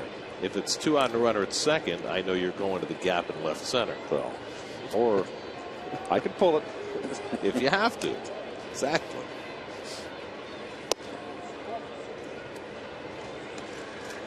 Only the third pinch hitting appearance for Sandoval this year. He's 0 for 1.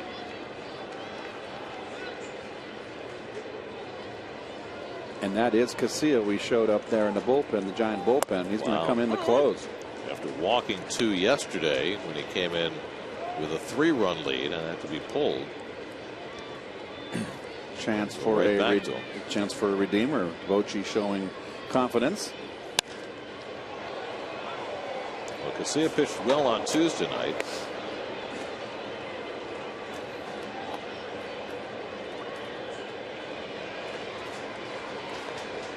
So he'll be asked to go 3 days in a row, it would appear. It's Matt Cain who had the game blow up on him yesterday, where the bullpen came in.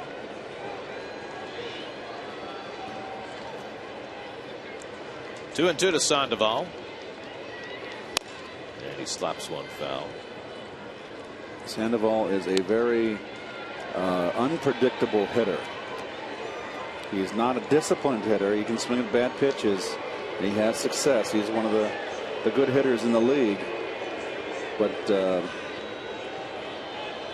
not a classic hitter.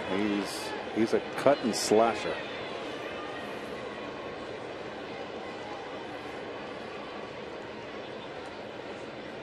Two. Slashes another one.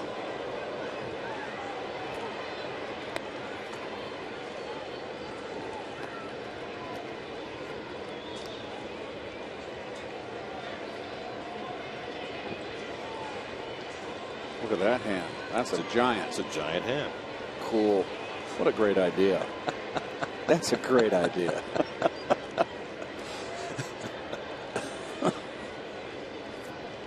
Just don't get in their way. It's a big fist. I used to love the Giant fight song. I didn't know the Giants had a fight song. When the Giants come to town, it's bye bye baby. It was the Mets song. Now, that's how they opened up the broadcast. Did they adapt that from? I don't know. The radio call, Bye Bye Baby? From Russ Hodges? Right. Maybe, but it was a big song like the Mets fight song. You know, there's more lyrics to it. I'm sure it's on the internet, but that's, we used to hear Let's Go Mets. That was Bye Bye Baby for us as kids growing up. Curveball, strike 3 call. Sandoval caught looking. So Hawkins kept him planted. And that'll keep it a 1-run game going to the bottom of the 9th with the Mets looking to rally again.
To play first base, and Santiago Casilla for the 3rd straight day will appear for the Giants. Well, he got the ball rolling for the Mets in their comeback in yesterday's game. Got 1 out, but in between the 1 out, he walked 2 batters. Matt Den Decker will bat for Wilmer Flores to try and get it started for New York. Then Lagares and d'Arnaud are due. Den Decker appeared as a pinch hitter yesterday, had a base hit and a walk. He had the walk in the middle of that 9th inning rally. So Casilla, who worked a scoreless inning with 1 walk on Tuesday, faced 3 batters and issued 2 walks yesterday, and he's right back out there, this time again in a save situation as he was last night when he and Sergio Romo let a 3-run 9th inning lead get away. So Dave Righetti hoping that Casilla can turn it around today. Mets looking for their 2nd straight walk-off win. Last night was the 2nd time this year they had rallied from 3 runs down in the 9th. Good cut. Decker fouls it back 1-1. I like his young man swing. The first time the Mets came from 3 runs down in the 9th was against the Cubs back in June. That one ended on a Kirk Neuenhuis walk-off 3-run homer. And got the Mets started on a hot streak. 1-1 to Den Decker. And takes a fastball high, 2-1. Casilla again showing lack of command. He's got a funky motion too. A lot of elbows and legs and. Ooh, threw that one by him. Look how he curls his hand when he takes the ball out of his glove from a stretch. Interesting. Another big arm, hard thrower. All those Caribbean pitchers, they just got rubber arms. Can throw all day. 2-2 to Dendecker. And the breaking ball fouled, and that one caught Sanchez. Tell you what, Dendecker fought off a pretty tough breaking ball right here. Stay in this at bat. And we'll take a look at the motion. Watch him curl his hand as he comes out. No, he doesn't really curl it, but it just doesn't get his body. He really has to come over the top. Doesn't get down low. And he misses high. Now a full count to Dendecker. Well, if he walks the leadoff hitter, then the Giants have got to get somebody up behind him, right? I would think. Well, they got the left-hander. Troubles he had last night. They got the veteran Lopez up in the bullpen. Nobody throwing right now.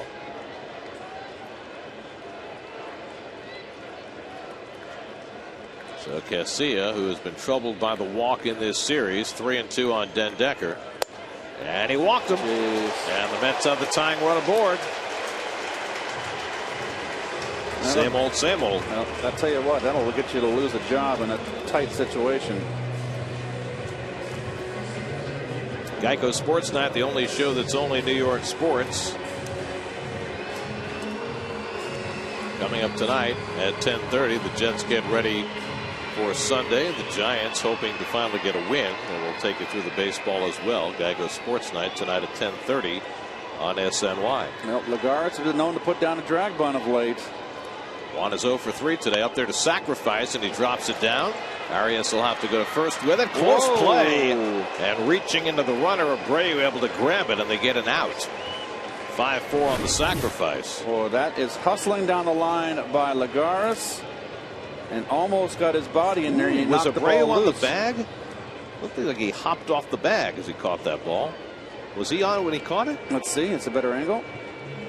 Yes, Yes, he was. Yes, he was. It's just a nice play, and getting his arm out of the way. So the tying run at second base with one out, and Lucas Duda is going to bat for Travis d'Arnaud, and that'll mean a decision for Bruce Bochy. Do you walk the winning run and put him on base with Quintanilla up behind Duda? I let d'Arnaud hit and let Lucas pinch hit for Quintanilla. I got the young kids here. Let's see what they can do. Well, they're also trying to figure out what Lucas can do. Well, Lucas can pinch hit for Quintanilla. Have we got a shortstop? The Mets got a shortstop that can play out there today? Nope. No, they don't.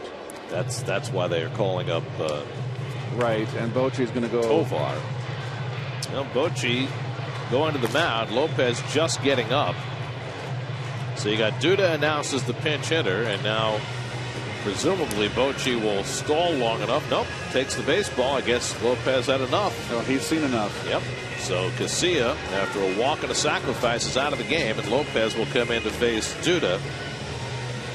Call to the bullpen is brought to you by Verizon Wireless. Mets trying to rally in the ninth, down 2-1. We'll be right back.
The first 2 games of this series. They'll try and get Duda as he comes on here in the ninth. Well, you see the lefty-righty splits, 159 against the left-handers. Lucas Duda, 200 this year in 85 at-bats, 3 home runs against lefties.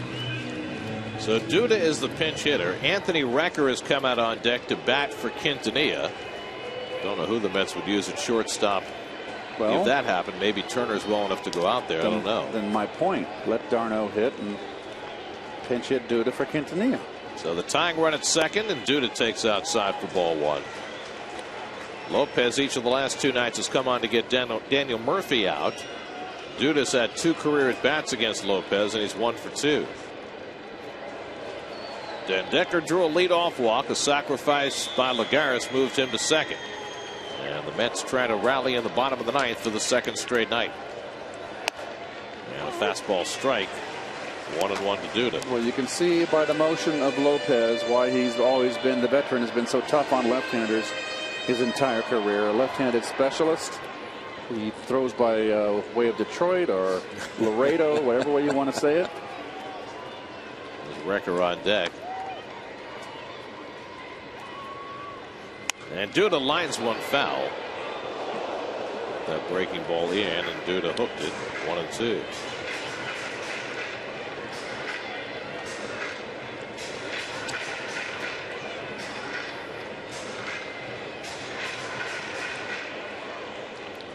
Javier Lopez, now 36 years old, in his 11th season out of the University of Virginia.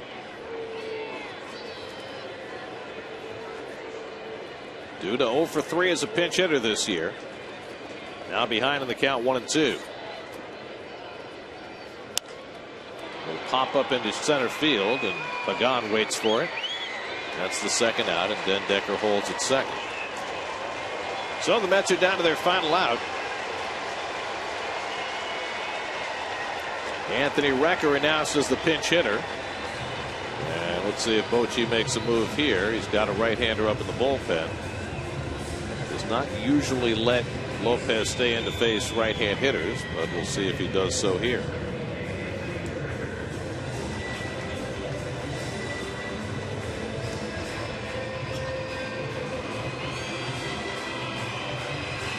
Well, we know one thing. It's not, Romo is not going to be. They're going to stay with the veteran here.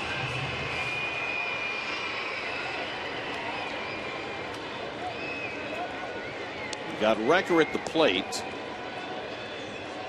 George Contos is up in the bullpen. Mike Baxter has come out on deck to pinch hit if Recker can keep the inning going. So it'll be Recker against Lopez with the tying run at second and 2 out, last of the ninth. And Recker takes wide for ball 1. Recker had a big piece in the Mets' comeback in the 9th inning last night.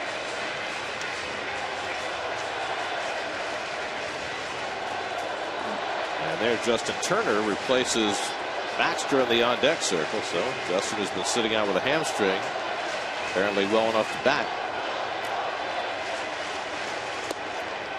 Record last night in the 9th inning served as the pinch runner for Juan Centeno and eventually came home to score the winning run. Madison Bumgarner hoping that the Giants bullpen can hold today after he went 7 terrific innings. It would be the first save of the year for Lopez. He's got 12 in his major league career. He had 7 of those last year. 1-1 to Recker. A little bit low. 2 balls and a strike. One thing you'd have to say, these last 3 games, this entire series, the Mets have put together some really terrific at-bats in the 9th inning. Left the bases loaded on Tuesday night, fell short. Scored 4 in the bottom of the 9th to win last night. And put together another rally here. Again down to their final out. And Recker pulls one just foul. That almost was a double. Well, we'll take a peek. Bochy, I believe, is not one of those guys that believes in guarding the line and not. And that is just foul.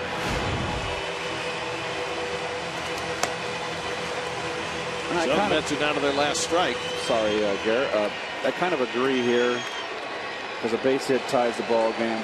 Be willing to give up a double down the line take the holes away.